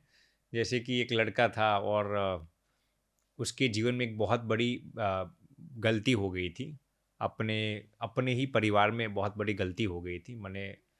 उन्होंने अपने ही बहन को कुछ गलत दृष्टि से देखा था और ऐसी कुछ गलती हो गई थी। तो बेचारा लड़का बहुत रो रहा था कि स्वामी जी, मेरे जैसा इस दुनिया में कोई पापी इंसान नहीं है कि जो अपनी ही बहन के साथ ऐसा गलत व्यवहार करे। तो मुझे ये सुनकर इतना दुख हुआ कि आज कलयुग कितनी हद तक बिगड़ चुका है कि एक भाई बहन में भी ऐसे खराब इंस्टेंसेस बनते, ऐसी खराब घटनाएं बनती है। तो फिर मुझे 2-3 दिन तक इसके लगातार विचार आते रहे कि ये कैसा कलयुग बढ़ गया है, ये कैसा कलयुग बढ़ गया है। फिर हमने भगवान को बहुत प्रार्थना की, भगवान हमें ये विचार हम अपने आप को कंट्रोल नहीं कर सकते कि अब इसको तो हमने मार्गदर्शन दे दिया, लेकिन हमारे दिमाग के अंदर नेगेटिविटी आ गई कि हमें ऐसा लग रहा है ये सब लोग ऐसे ही खराब हो गए, दुनिया में सब लोग खराब ही हो गए, सब ऐसा ही करते होंगे। तो फिर हमने भगवान को बहुत 3-4 घंटे तक प्रार्थना की, 3-4 घंटे तक लगातार मेडिटेशन किया। फिर भगवान ने हमें एहसास कराया कि पूरी दुनिया ऐसी नहीं है। दुनिया में अक्सर लोग अच्छे हैं और ये भी बंदा अच्छा है कि उसने निष्कपट भाव से अपनी गलती संत के आगे निष्कपट भाव से व्यक्त कर दी। तो धीरे धीरे फिर उस नेगेटिविटी से हम बाहर निकल आए। जी, तो ऐसा कई बार होता है। बहुत बढ़िया। तो स्वामी जी, आम इंसान, मेरे जैसे आम इंसान ये सोचते हैं आध्यात्म का मतलब है सब कुछ छोड़ देना, सब कुछ त्याग देना। आप इस बात से कितना इत्तेफाक रखते हैं कि क्या अध्यात्म अपनाने के लिए हमें सब कुछ छोड़ना ही पड़ेगा? क्या ये सच है, या सब कुछ करते हुए भी हम आध्यात्म की राह में जा सकते हैं, ये सच है? आपके हिसाब से कौन सी बात सच है? देखिए, अध्यात्म आपको कभी भी चित्रेश भाई ये नहीं सिखाता कि आपको सब कुछ छोड़ देना है, भगवान श्री कृष्ण ने गीता जी में क्या कहा है, आप यदि आपके कर्म को बखूबी संभालते हैं ना, बखूबी निभाते हैं ना, वही आपके लिए अध्यात्म की पराकाष्ठा है। फॉर एग्जाम्पल, आप गृहस्थी जीवन जी रहे हैं, तो आपकी परिवार की जिम्मेदारी यदि आप बखूबी निभाते हो, अपने बच्चों में ध्यान दे रहे हैं, अपनी धर्मपत्नी में, माता पिता की सेवा करते हो, अपना जो कुछ कर्म है उसको बखूबी निभाते हैं ना, तो वही आपके लिए स्पिरिचुअलिटी की पराकाष्ठा है। यदि आप अपनी जिम्मेदारियों से दूर हो जाते हैं ना, गृहस्थ में रहकर भी, तो ये स्पिरिचुअलिटी नहीं है, ये कायरपन है। ओके। तो अध्यात्म आपको कभी भी ये नहीं कहेगा कि आप सब कुछ छोड़ दीजिए, कभी भी नहीं सिखाएगा। आप जो कुछ भी करते हैं ना, उसको धर्म के साथ निभाना, वही अध्यात्म की पराकाष्ठा है। और मैं ये कहूंगा चित्रेश भाई, छोड़ना सरल है, लेकिन अपने धर्म में रहकर अपने कर्तव्य को बखूबी निभाना, वो छोड़ने से भी 1000 गुना ज्यादा कठिन है। बहुत बढ़िया जी। मतलब एक व्यक्ति अपने नॉर्मल जीवन में, मान लीजिए मैं बिजनेस कोच हूँ या मैं कोचेस को ट्रेनिंग देता हूँ, तो मैं अपने उस काम में पराकाष्ठा लाऊं धीरे धीरे, यही अध्यात्म है मेरे लिए। अध्यात्म है आपके लिए। यदि कोई व्यक्ति सोने चांदी का काम करता है, तो सोने चांदी के व्यवसाय में ईमानदारी से काम कर करके अपने आप को उत्तीर्ण करता रहे, अपने आप को अपडेट करता रहे, अपग्रेड करता रहे, ये उसके लिए वही जैसे कि कोई पॉलिटिशियन है, मान लीजिए कि प्रधानमंत्री मोदी जी है, तो अपने देश की सुरक्षा करना, संरक्षण करना और संवर्धन करना, वही उनके लिए अध्यात्म की पराकाष्ठा है। किसी भी इंसान के लिए, मान लो कि कोई इंसान बिजनेसमैन है, तो ईमानदारी से पैसा कमा कर अपने परिवार का भरण पोषण करना, वो उसके लिए सर्वोच्च अध्यात्म है। उसमें उसको कुछ छोड़ने की जरूरत नहीं है। बहुत बढ़िया। तो स्वामी जी, जैसे हमने शुरुआत में ये बात की, अभी मैं वापस उस बात पे आपका ध्यान लेके आना चाहता हूँ। आज का जो अध्यात्म है, मैं व्यक्तिगत ऐसा मानता हूँ कि मुझे यदि ये समझ 18-20 की उम्र में हो जाती तो मैं और बेहतर अपने जीवन में चीज़ों को मैनेज कर पाता। तो आज के युवाओं के लिए अध्यात्म को हम कैसे उनके लिए इजी वे में ला सकते हैं कि वो भी उसकी महत्व को समझें? भारत हमेशा से विश्वगुरु रहा जी। हमने पूरे विश्व को 7 चक्रा ध्यान हमने विश्व को दिया, योग हमने विश्व को दिया, ध्यान साधना ये सब हमने विश्व को दिया। तो कैसे हम अर्ली एज से अध्यात्म को हमारी युवाओं के जीवन में ला सकते हैं? बहुत अच्छा। उसके लिए क्या कोई छोटी छोटी प्रैक्टिसेस हैं जो युवा करें और धीरे धीरे अपने आप को अध्यात्म के प्रति लगाव समझ लें या अध्यात्म के प्रति रुझान में धीरे धीरे ला सकें? बिल्कुल, बहुत अच्छा प्रश्न पूछा चित्रेश भाई। इसमें 2-3 चीज़ें हैं और हर एक युवा लोग कर सकता है। इसके लिए ऐसा ज़रूरी नहीं है कि आप को सब कुछ छोड़ना पड़ेगा, आपको संत बनना पड़ेगा या आपकी उम्र होनी चाहिए। एक 15 साल का लड़का भी कर सकता है, 18 साल का भी कर सकता है, 20 साल का भी करता है। 2-3 ही चीज़ें हैं। सबसे पहले तो चित्रेश भाई मैं ये बताऊंगा कि नाम स्मरण कीजिए। आप नाम स्मरण, आपको जिस भगवान में रुझान है, जिस भगवान के प्रति, हनुमान जी हो, गणेश जी है, भगवान श्री कृष्ण, रामचंद्र भगवान, किसी भी भगवान, मैं कहता हूँ हर दिन 10 मिनट निकाल कर नाम स्मरण कीजिए आप। और ये आप बैठे बैठे भी कर सकते हैं, चलते चलते भी कर, ऐसा नहीं कि आप मेडिटेशन पोस्ट में ही होने चाहिए। आप कुछ भी करते करते गाड़ी में बैठकर भी कर सकते हैं नाम स्मरण 10 मिनट के लिए। लेकिन उस वक्त आपको कोई भी काम नहीं करना, न तो एक मोबाइल फोन उपाड़ना है, ना ही SMS टेक्स्ट मैसेज करना है, कुछ भी काम नहीं करना। 100% पूरे कंसंट्रेशन के साथ 10 मिनट आप भगवान का नाम स्मरण कर दीजिए। मैं गारंटी के साथ कह सकता हूँ आपके जीवन के अंदर एक भी खराब चीज नहीं आएगी। ये नाम स्मरण के अंदर इतनी ऑरा है, इतनी ताकत है, इतनी एनर्जी है ना, वो आपकी सभी नेगेटिव एनर्जीज को आपसे दूर रखेगी। तो सबसे पहले नाम स्मरण के लिए समय निकालिए। दूसरी चीज चित्रेश भाई, यदि हर एक युवा के लिए पूछ रहे हैं ना, तो हर एक युवा को मेरी ये विनम्रता पूर्वक याचना है कि आपके घर पे ही आपके लिए सब कुछ है। कौन है? आपके माता पिता।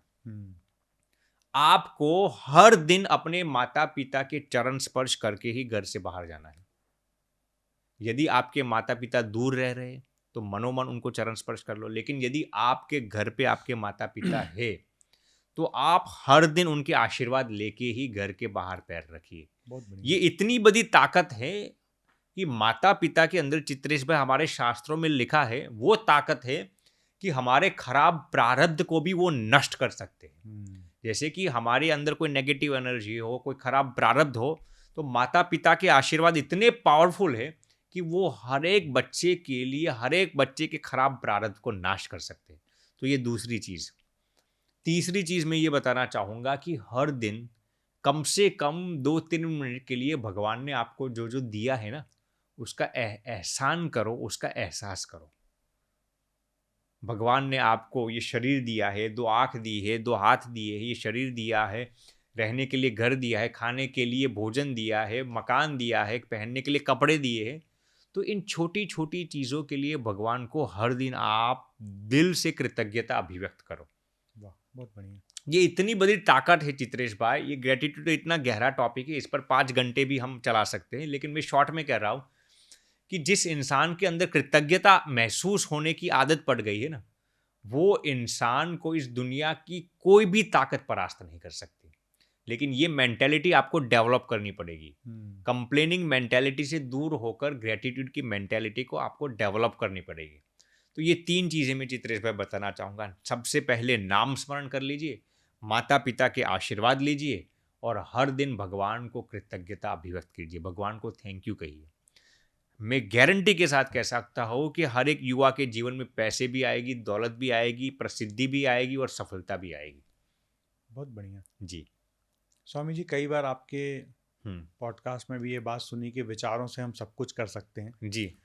तो मैं यही समझना चाहता हूँ कि वैसे तो ये सवाल मैं युवा स्पेसिफिक पूछना चाहता हूँ, फिर भी एक जनरलाइज मोड में, कि विचारों का हमारी बॉडी पे कैसे प्रभाव पड़ता है और हम अपने विचारों को ठीक करके बॉडी को कैसे ठीक कर सकते हैं। बहुत अच्छा प्रश्न पूछा चित्रेश भाई आपने। देखिए, मैं तो 100% ये मानता हूँ चित्रेश भाई कि हमारे शरीर में जितनी भी बीमारियां है या जितनी भी तंदुरुस्ती है ना, वो 99.9% हमारे विचारों की बदौलत ही है। और आज तो न्यूरोसाइंस की इस बात का भी बखूबी स्वीकार करता है। आपके अंदर जितने भी पॉजिटिव इमोशंस होंगे, जितने भी सकारात्मक इमोशंस होंगे, वो इमोशंस आपको 100% ठीक कर देंगे। मैं आपको इस पर रियल रिसर्च सुनाता हूँ चित्रेश भाई। ये यूनिवर्सिटी ऑफ कैलिफोर्निया का रिसर्च है। जो इंसान डर में जीता है ना, किसी भी किस्म का खौफ, ये मेरे अंदर ये छूट जाएगा तो क्या होगा, कोई भी प्रकार का फियर, जो इंसान फियर में जीते हैं ना, उसमें से 80% लोगों को अपने जीवन में कैंसर होता है। जो फियर में जीते हैं, जो फियर में जीते हैं, जिसके अंदर क्रोनिक फियर होता है ना, 80% लोग कैंसर की बदौलत ही कैंसर उनको होता ही है। ये रियल रिसर्च है। रिसर्च क्या, UCLA, university of California Los Angeles का ये रिसर्च। दूसरी चीज, जो इंसान ज्यादा गुस्सा करता है ना, बात बात में जिनको हम दिमाग तेज हो जाता हो, बात बात में किसी पर गुस्सा निकाल देता हो, वो लोग 92% लोग हार्ट अटैक्स में ही मरते हैं। और वो भी अपनी उम्र से 10-15 साल पहले, नॉर्मल लाइफ एक्सपेक्टेंसी से 15 साल पहले हार्ट अटैक्स में मरते हैं। ये क्या है? हमारे विचार ही तो है। गुस्सा आना, भय में आना। तीसरी चीज, जो लोगों को ज़्यादा ईर्ष्या होती है, जिसको इंग्लिश में हम जेलसी कहते हैं, जो किसी की तरक्की देख ना सकते हो, किसी की अच्छाई देख ना सकते हो, वो लोग भी अक्सर या तो लंग डिसीज की बदौलत या फिर कैंसर की बदौलत ही मरते हैं। ये रियल रिसर्च में आपको सब बताता हूँ। अब ये हो गए नेगेटिव इमोशंस। मैं आपको बताता हूँ पॉजिटिव इमोशंस की ताकत क्या है। जो लोग अक्सर सकारात्मकता में जीते हैं, ग्रेटिट्यूड में जीते हैं, कृतज्ञता भाव में जीते हैं, उनकी लाइफ एक्सपेक्टेंसी नॉर्मल इंसान से 12 साल ज़्यादा है। ये मेरा रिसर्च नहीं है, ये UCLA का रिसर्च है। जो हर दिन ग्रेटिट्यूड को प्रैक्टिस करते हैं ना, उनकी लाइफ एक्सपेक्टेंसी चित्रेश भाई नॉर्मल इंसान से 12 साल ज़्यादा है। और वो भी बीमारी के साथ नहीं मरते। चलिए लंबा तो जी लेते, लेकिन बीमारियों के साथ नहीं। वो लोग स्वस्थ रूप से जब मरते हैं ना, तो पूरे आनंद के साथ मरते हैं। ऐसा नहीं कि अरे बीमारियां के शिकंजे में आ गए। वो अपना जिंदगी पूरी जीकर बहुत कम बीमारियों से, बहुत कम पीड़ा से मृत्यु का एहसास करते हैं। ये किन की बात है? जो लोग अपने जीवन में कृतज्ञ रहते हैं, जो दूसरों के एहसान को हमेशा याद रखते हैं ना, ये उनकी बात है। बहुत बढ़िया। तो ये तो मैंने आपको संक्षेप में बताया, लेकिन हमारे विचार हमारे शरीर पर 100% प्रभाव डालते हैं। तो स्वामी जी, जब आपके पास बहुत सारे लोग काउंसलिंग के लिए आते होंगे, बहुत सारे लोग अपने चैलेंजेस को लेके आते होंगे, तो ऐसे कौन से कॉमन इमोशनल ट्रॉमास लोगों के होते हैं? जैसे आपने अभी तक हज़ारों लोगों से जी बातचीत की होगी, हज़ारों लोग अपनी समस्याएं लेके आपके पास आए होंगे, तो ऐसे कौन से 4-5 कॉमन इमोशनल वुंड हैं लोगों के, इमोशनल चैलेंज हैं लोगों के, जो कॉमनली आपने पाए कि यार 1000 लोगों में ये कॉमन चीज़ें मुझे मिली? बहुत अच्छा प्रश्न पूछा चित्रेश भाई। सबसे पहला तो दूसरों को माफ़ न कर सकना, फॉरगिव नहीं कर सकते हम। चलिए मान लीजिए कि दो इंसान थे, इसमें गलती हमारी नहीं थी, उसकी गलती थी, अब हम उसको माफ़ नहीं कर सकते, तो भले ही गलती उसकी थी लेकिन हम पकड़ कर रखते हैं ना, तो वो नुकसान तो हमें ही करता है। मैं आपको चित्रेश भाई एक सिंपल एग्जांपल देता हूँ। मान लीजिए कि ये मेरा मोबाइल फ़ोन है, अब मैं उसको 3 सेकंड कर पकड़ कर रखूँगा, कुछ दर्द होगा? ऐसे कुछ नहीं होगा। 3 मिनट तक थोड़ा होगा, 30 मिनट तक बहुत बढ़ जाएगा, 3 घंटे, असहनीय हो जाएगा, 30 घंटे, हाथ ही जाम हो जाएगा, 30 दिन तक पकड़ रखूँगा। हाथ यही खत्म हो मोबाइल जाएगा। है, मोबाइल को कुछ नहीं हुआ, नुकसान किसको हुआ? आपको। मेरे को ही हुआ। वैसे ही जब आप दूसरों को फॉरगिव नहीं कर सकते ना, तो वो नुकसान हमें ही होता है, और वो शरीर के तौर पर होता है, मानसिक तौर पर होता है और स्पिरिचुअलिटी की तीनों के तौर पर होता है। इसलिए मैं यही कहना चाहता हूँ कि सबसे पहले यदि आपको ज़िंदगी में स्वस्थ रहना है ना, तो फॉरगिवनेस को आपको प्रैक्टिस करना ही पड़ेगा। हमारे दिमाग में दूसरों को फॉरगिव न करने का सबसे बड़ा कारण क्या है चित्रेश भाई, जानते हो? उसने मेरे साथ ऐसा बिहेव ही किया है, तो वो मैं उसको माफ़ क्यों करूँ? उसकी गलती हमारे सिर पर हावी हो जाती है। तो ये सबसे पहले फॉरगिवनेस को प्रैक्टिस करना है। दूसरा इमोशंस जो लोगों के अंदर नेगेटिव इमोशंस होता है, वो है जेलसी। इंसान इसको स्वीकार करे या ना करे, लेकिन अक्सर लोग जेलसी से ही पीड़ित होते हैं, और वो भी अपने करीब के लोगों की ही सफलता देख नहीं सकते। तो यदि आपको ज़िंदगी में स्वस्थ रहना है, तो भगवान पर छोड़कर ईर्ष्या का त्याग करना ही पड़ेगा। तो ये दूसरी सबसे नेगेटिव इमोशन हमने देखी है जो लोगों को सुखी नहीं होने देती। तीसरी चीज़ क्या? Fear. Fear of losing people, fear of this and that, कोई भी। और सबसे ज़्यादा फियर क्या होता है जानते हो? Fear of losing someone in their life. ये इंसान मेरी ज़िंदगी में से चला जाएगा तो मेरा जीवन क्या होगा? लेकिन मैं ये कहता हूँ चित्रेश भाई, यदि कोई इंसान आपके जीवन से जाना चाहता है ना, तो प्रेम से जाने दीजिए। No begging, no clinching, no convincing.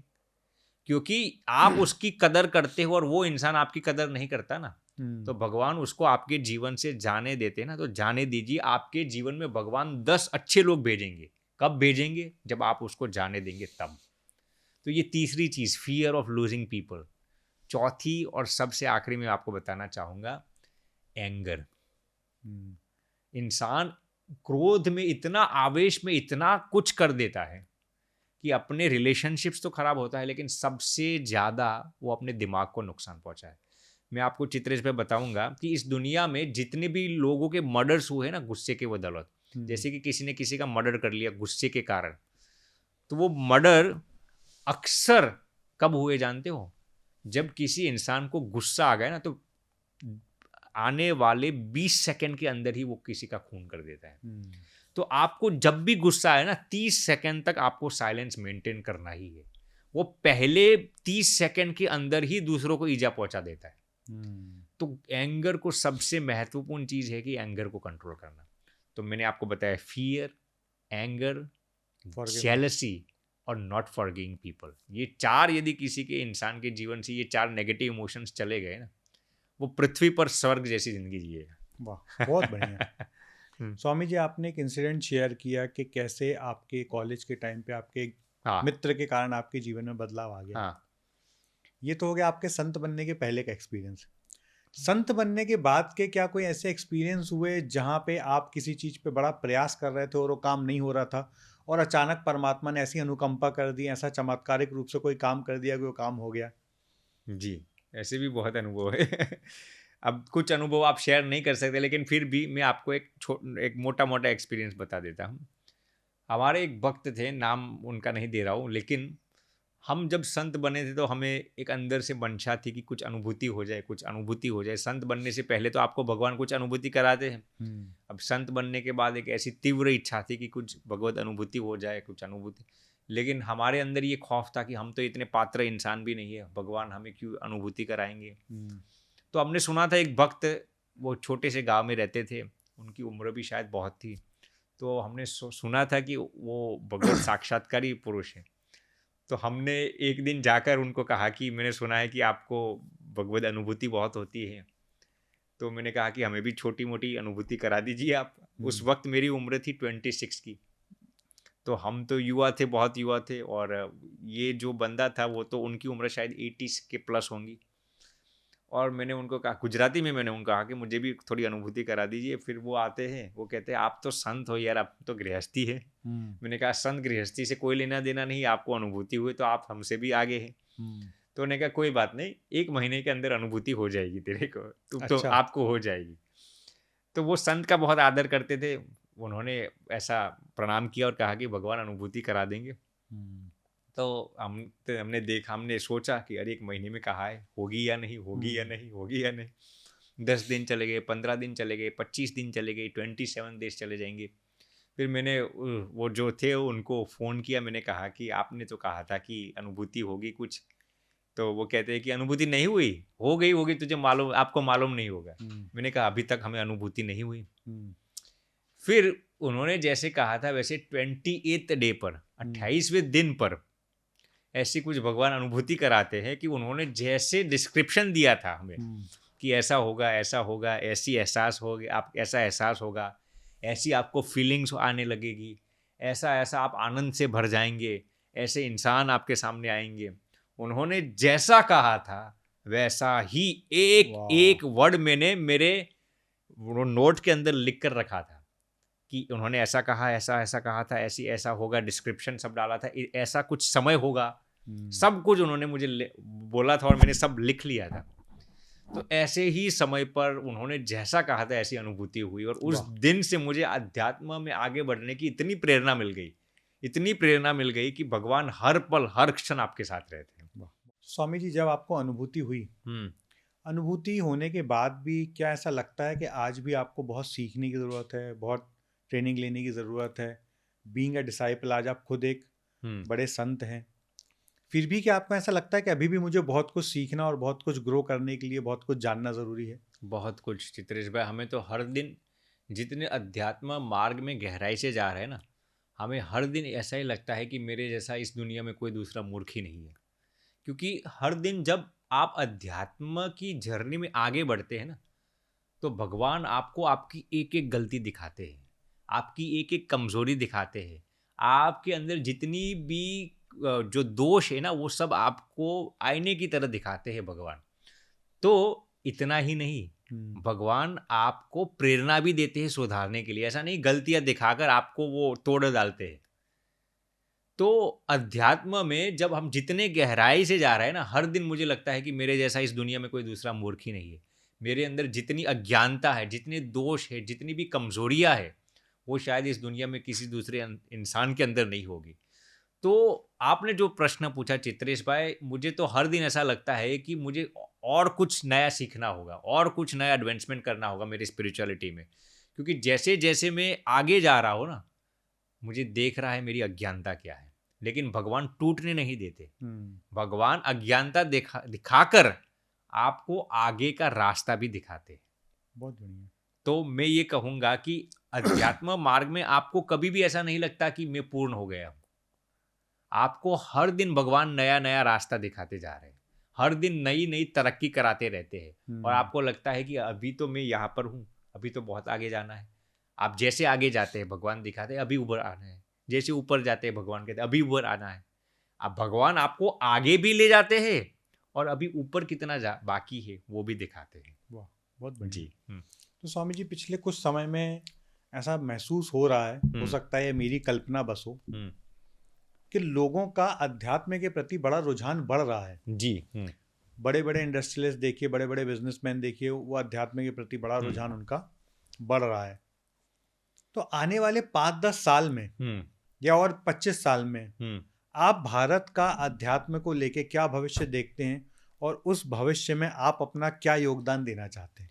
बहुत अच्छा प्रश्न पूछा चित्रेश भाई। देखिए, मैं आने वाले एक दशक में देख रहा हूँ, भारत के अंदर स्पिरिचुअलिटी तो पहले से थी, लेकिन हमारे जो युवा लोग हैं ना, आज पूरे विश्व में चित्रेश भाई सबसे ज़्यादा युवा लोगों की आबादी हमारे भारत राष्ट्र में।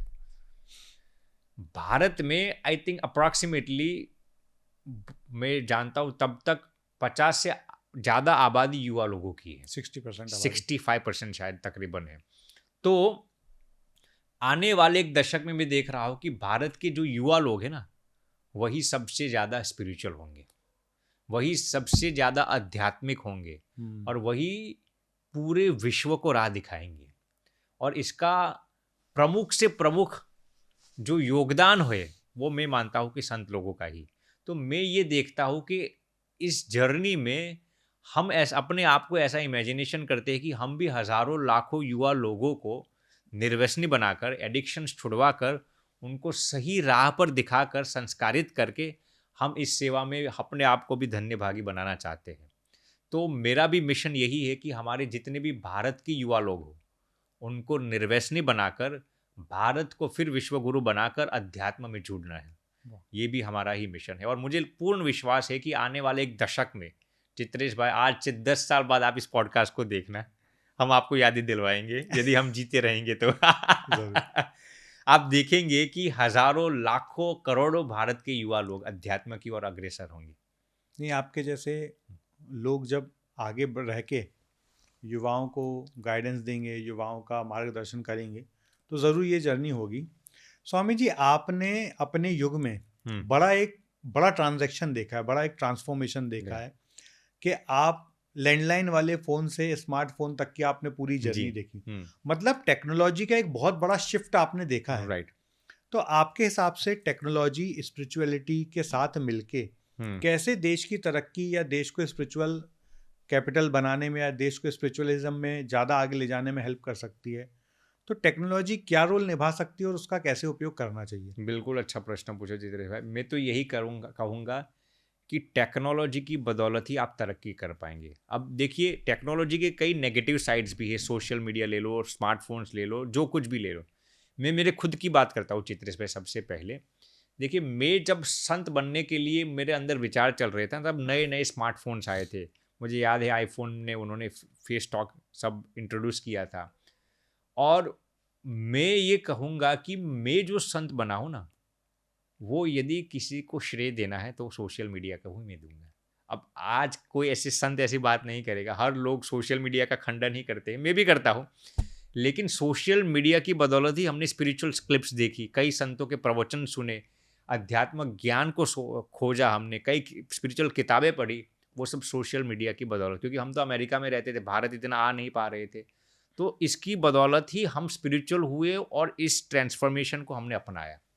तो मैं ये कहना चाहूँगा कि यदि आपको इसका बहुत ही विवेकपूर्ण उपयोग करना आता हो, बहुत ही अच्छे तरीके से इसका उपयोग करना आता हो, तो टेक्नोलॉजी ही भारत को स्पिरिचुअल हब बना देगी।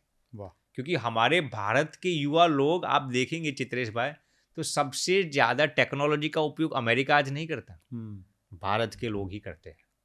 और यदि वो अपनी इस एनर्जी को सही रास्ते पर सुकेंद्रित करेंगे ना, तो हमारे भारत के युवा लोग सबसे ज़्यादा संस्कारित होंगे, आध्यात्मिक भी होंगे और राष्ट्रभक्त भी होंगे।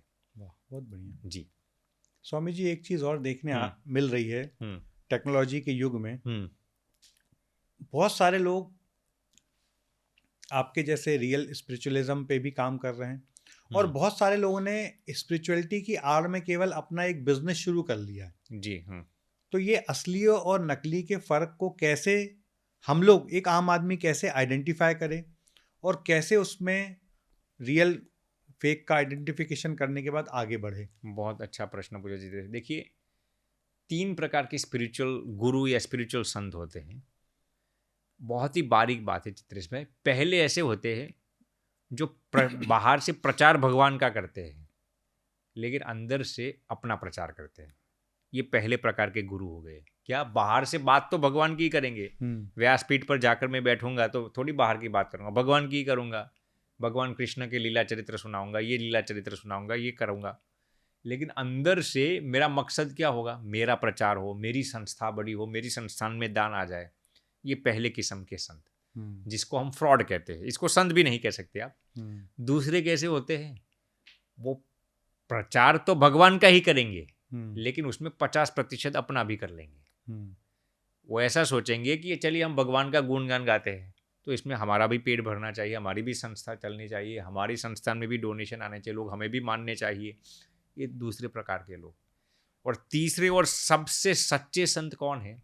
जो प्रचार भी भगवान का करते हैं और अंदर से भी यही चाहते हैं कि लोग मेरे साथ नहीं, भगवान के साथ जुड़े। तो इन शॉर्ट मैंने आपको 3 प्रकार के लोग बताए। पहले भगवान के नाम पर अपना, दूसरे भगवान के नाम पर 50-50, और तीसरे भगवान के नाम पर भी भगवान का ही प्रचार करते हैं। तो रियल संत चित्रेश भाई यही है जो लोगों को अपने साथ नहीं, भगवान के साथ जुड़े, वही सच्चे संत है। बहुत बढ़िया। और ऐसे संत आपके संज्ञान में कैसे आएंगे? जब आप उनके साथ थोड़ा समय बिताएंगे ना, संसर्ग में आएंगे। उनके सिर्फ प्रवचन सुनने से ये मालूम नहीं पड़ता।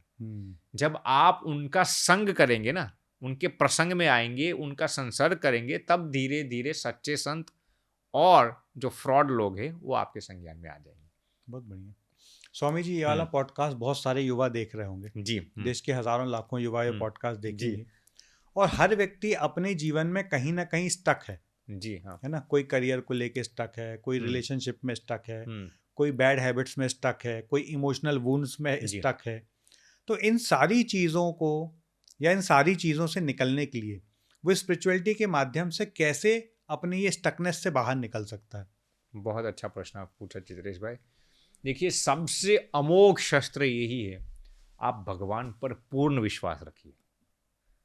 मैं ये नहीं कहता कि आप हर दिन पूजा पाठ ही कीजिए, आप प्याज लहसुन छोड़ दीजिए, या फिर आप 2-2 घंटा ध्यान लगाइए। आप जो कुछ भी फील्ड में है और जो कुछ भी करते हो, आप 100% भगवान का विश्वास रखिए। क्या विश्वास? वो जो कुछ भी करते हैं वो मेरी भलाई के लिए ही करते हैं। फिलहाल इस स्टेज में आपको शायद सफलता नहीं मिलेगी, आपको बहुत ही फाइनेंशियल चैलेंजेस, सोशल चैलेंजेस, या जो कुछ भी चैलेंजेस से गुजरना होना पड़ता होगा। लेकिन यदि आपको 100% भगवान पर विश्वास है ना, मैं आपको दावे के साथ कह सकता हूँ कि आप कम समय में बहुत कम मुसीबतों से इस दुनिया में बाहर उभर कर आएंगे। इस दुनिया में कोई भी ऐसा इंसान नहीं है जिसके जीवन में चैलेंजेस ना आए हो। फिर वो संत हो तो भी, गृहस्थी हो तो भी, पुरुष हो या स्त्री, बच्चा हो या बुजुर्ग हो, कोई भी इंसान। लेकिन जिस इंसान को भगवान के प्रति 100% आस्था है ना, वो इंसान कभी भी हार नहीं सकता चित्रेश भाई। तो मैं युवा लोगों को यही कहना चाहूँगा कि चाहे जीवन में कितना भी मुश्किल फेस आ जाए, आप एक भगवान पर, वो गणेश जी हो, हनुमान जी हो, भगवान श्री राम कृष्ण, किसी एक भगवान पर आप अटूट श्रद्धा रखिए कि वो जो करेंगे मेरी भलाई के लिए ही करेंगे। ये इसी को स्पिरिचुअलिटी कहते हैं। स्पिरिचुअलिटी ये नहीं है कि आप हर दिन मंदिर ही जाते हो। स्पिरिचुअलिटी ये भी नहीं है कि आप हर दिन 3-4 घंटे पूजा पाठ ही करते हो। स्पिरिचुअलिटी ये भी नहीं है कि आप दान ही देते हो। स्पिरिचुअलिटी ये है कि आप सच्चे इश्क से भगवान पर विश्वास कितना रख सकते हैं। और ये यदि काबिलियत आपके अंदर आ गई भगवान पर विश्वास रखने की, तो आप बहुत ही कम समय में उभर कर बहुत ही सक्सेसफुल होंगे। स्वामी जी, आपने भी एक बात बोली कि स्पिरिचुअलिटी ये नहीं कि आप दान करें। जी। अमूमन देखा गया कि जितने भी बड़े दानी महात्मा लोग रहे, हाँ, जैसे हम बिल गेट्स की बात कर दें जी, एक समय पे विश्व के सबसे धनी व्यक्ति हुए जी, उसके बाद उन्होंने अपने जीवन का अधिकांश अंश हाँ, जो उन्होंने कमाया था वो सब उन्होंने डोनेट कर दिया। हम वॉरेन बुफे की बात करें, उन्होंने अधिकांश पैसा डोनेट कर दिया। आज रतन टाटा जी या टाटा ग्रुप इतने चैरिटी के काम करता है, अंबानी जी इतने चैरिटी के काम करते हैं, अजीम प्रेम जी इतने चैरिटी के काम करते हैं। तो मैं हमेशा इस बात को लेके थोड़ा सा डिलेमा में रहता हूँ कि पैसा वाला बनने के बाद ही व्यक्ति के अंदर धर्मार्थ क्यों जागता है। या ये भी हो सकता है वो पहले से धर्मार्थ थे इसलिए पैसे वाले बन गए। तो क्योंकि मैं इन सारे लोगों से व्यक्तिगत मिला नहीं हूं तो मुझे सवाल कब तक जवाब नहीं मिला। पर आपको मैं जानता हूं कि आप इनमें से बहुत सारे लोगों से आपके बड़े गहरे संबंध हैं या ऐसे लोगों तक पहुंचने के आपके पास बड़े सरल सहज रास्ते हैं। तो मेरे एक ये सवाल का, ये मेरा व्यक्तिगत प्रश्न है कि पैसा वाला बनने के बाद आदमी दानी बनता है या दानी होने की प्रवृत्ति होने के कारण वो पैसा वाला बनता है? बहुत ही अच्छा प्रश्न पूछा चित्रेश भाई आपने। देखिए, ऐसा नहीं है कि पैसा वाला बनने के बाद इंसान दानी बनता है, ये गलत बात है। मैंने चित्रेश भाई, अभी हम अमेरिका में थे, मैंने ऐसे कई मिलियनर्स नहीं बिलियनर्स को देखा जो हमारे भारतीय कम्युनिटी में से ही आ रहे थे, जिनके पास 100 मॉडल्स का बिजनेस हो।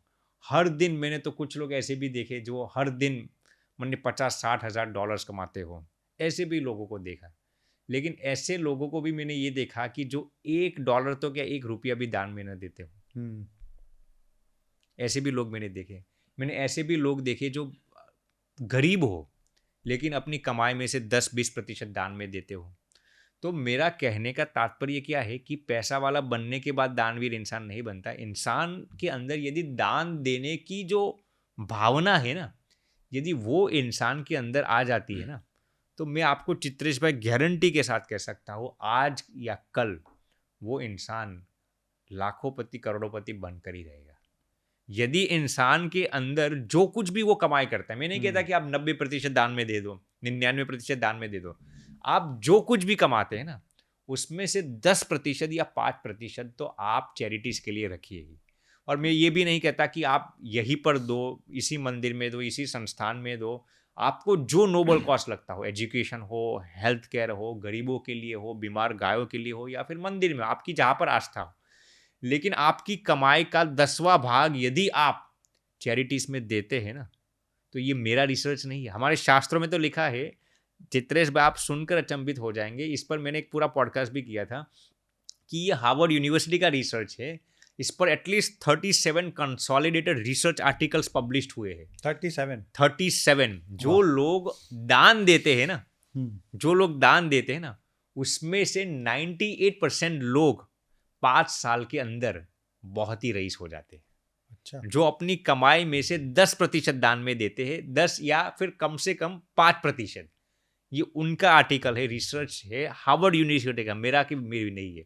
उन्होंने अलग अलग देशों में से अलग अलग लोगों को पसंद किया था, ऐसे कितने 1 लाख लोगों को चयनित किया था, जो लोग अपनी कमाई में से 10 या 5% दान में देते हो, और कोई भी कॉस्ट में, कोई भी मजहब का हो, कोई भी धर्म का हो, कोई भी बैकग्राउंड से आता हो, वो लोग 3 साल के अंदर ही उनकी जो कमाई थी ना, वो 4 से 5 गुना बढ़ गई थी।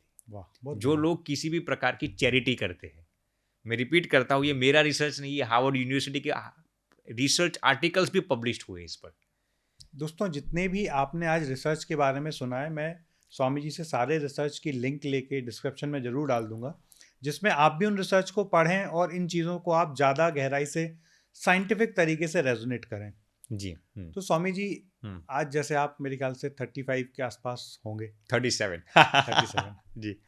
वैसे आपके व्यक्तित्व से तो आप 28 वाले ही लगते हैं। अच्छा। तो स्वामी जी, यदि आज आप अपने 16-17 साल वाले स्वरूप से मिलते हैं, तो आप एक मैसेज क्या देना चाहेंगे अपने उस स्वरूप को? देखिए, मैं जब छोटा था, मुझे चित्रेश भी ये समझ में आता है कि जिंदगी में सबसे महत्वपूर्ण चीज़ है समय। कभी भी समय को गलत जगह पर बर्बाद मत करो। तो मैंने ये मेरी ज़िंदगी में बहुत कुछ सीखा है कि जब हम छोटे से थे तो जहाँ पर समय नहीं देना चाहिए था, वहाँ पर हमने समय बहुत दे दिया। और आज ये महसूस होता है कि आज हमारे पास समय नहीं है, उस वक्त समय था। तो जो चीज़ें उस वक्त कर देनी चाहिए थी, हमें करनी चाहिए थी, वो नहीं कर पाए, तो आज कभी कभार उसका नुकसान भी हमें भुगतना पड़ता है। तो मैं ये कहना चाहूँगा हर एक युवा लोगों को, यदि आपके पास युवा शक्ति है तो कभी भी उसको बर्बाद मत करो। समय सबसे महत्वपूर्ण चीज़ है। आपके पास एक एक मिनट का हिसाब होना चाहिए। आप कहाँ पर खर्च करते हो, किस इंसान के साथ खर्च करते हो, क्या देखने में खर्च करते हो, खाने पीने में कहाँ समय खर्च। मैं पैसे का खर्च की बात नहीं करता, आप टाइम इन्वेस्टमेंट कहाँ पे करते हो ना। जो इंसान को टाइम इन्वेस्टमेंट करना आ गया ना, उसके पास मनी का इन्वेस्टमेंट आ ही जाएगा। तो ये बहुत ही महत्वपूर्ण है कि जिंदगी में एक क्षण भी बर्बाद मत करो, गलत जगह पर तो कभी भी मत करो, लेकिन आपको ये मालूम पड़े कि यहाँ से मेरा एडवांसमेंट नहीं होगा, ऐसी जगह पर, ऐसे लोगों के साथ, ऐसे स्थान पर कभी भी अपना समय बर्बाद मत करो, क्योंकि मैं ये गलती से गुजर चुका हूँ। मैंने मेरी ज़िंदगी के 3-4 साल ऐसे लोगों के साथ गुजारे थे, बाहर के मेरे फ्रेंड्स थे, हमने कुछ एडिक्शन नहीं लिया था, लेकिन फिर भी व्यर्थ का समय बिगड़ता था। तो ये मैं सिखाना चाहूँगा सबको। वाह, बहुत बढ़िया जी। स्वामी जी, जैसे आम इंसान, मेरे जैसा इंसान, कोई व्यक्ति नाम के लिए काम करता है, कोई व्यक्ति पैसे के लिए काम करता है, कोई व्यक्ति प्रतिष्ठा के लिए काम करता है, कोई किसी को दिखाने के लिए काम करता है कि मैं सफल हो गया हूँ, लोगों को दिखाने के लिए। वैसे एक संत के जीवन का सबसे इम्पोर्टेंट ध्येय क्या होता है, सबसे इम्पोर्टेंट गोल क्या होता है, या वो अपने मन में किस इच्छा या किस अभिलाषा के साथ आगे बढ़ते हैं कि मेरे को मेरे जीवन में ये अचीव करना है तो मेरी एक संत की लाइफ कंप्लीट हो जाएगी? बहुत अच्छा प्रश्न। देखिए, संत के जीवन के 2 ही मकसद होते हैं जो शास्त्रों में भी उल्लेखित है। एक है अपने जीवन को भगवत प्राप्ति कराना, यानी कि उस परम आनंद, परम परमात्मा की अनुभूति करना, वो एक संत का पहला मिशन होता है। दूसरा क्या, जो लोग उनके शरण में आते हैं या उनके शरण में नहीं भी आते, तो लोगों को निस्वार्थ भाव से सही रास्ता दिखाना। हाँ, एक एमर्सन का कोट है चित्रेश भाई, you should plant a tree under whose shade you do not plan to sit. आपको ऐसे वृक्ष के बीज बोने चाहिए जिस वृक्ष के नीचे आप नहीं बैठने वाले। वाह। तो ये संत के जीवन की निस्वार्थता होती है। बहुत बढ़िया। आपको तो खुद भगवत प्राप्ति करनी है, लेकिन आपके संपर्क में जितने भी लोग आए ना, उसको जीवन का सही मार्ग दिखाना निस्वार्थ भाव से, यही संत के जीवन की पूर्णता है। बहुत बढ़िया जी। स्वामी जी, बस एक प्रश्न और पूछूंगा। जी, पूछ लीजिए।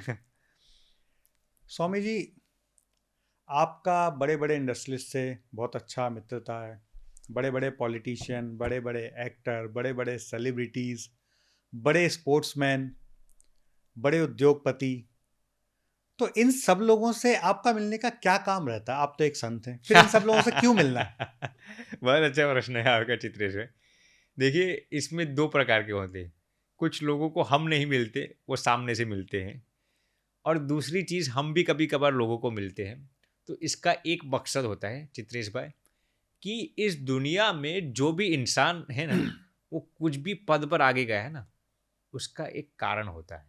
जैसे कि आज मोदी जी जिस स्थान पर है, अमित शाह जी जिस स्थान पर है, या फिर कोई अच्छे एक्टर्स हो वो स्थान, अच्छे स्पोर्ट्समैन हो, या फिर कोई भी, तो उसके पीछे उनकी सफलता का एक राज छिपा हुआ होता है। हम उनकी सफलता को ही देखते हैं कि आज इस बड़े ओहदे पर है, लेकिन उस सफलता का कारण क्या है ना, वो मैं जानने के लिए बहुत उत्सुक रहता हूँ। तो ऐसे लोगों के जीवन से भी आपको बहुत कुछ सीखना मिलता है, बहुत कुछ सीखना मिलता है। जैसे कि ये इतने बड़े स्थान पर है, जैसे कि फॉर एग्जांपल मोदी जी है, तो मोदी जी आज इतने देश के प्रधानमंत्री है, इतना ही नहीं पूरा विश्व आज उनका आदर करता है, इज्जत करता है।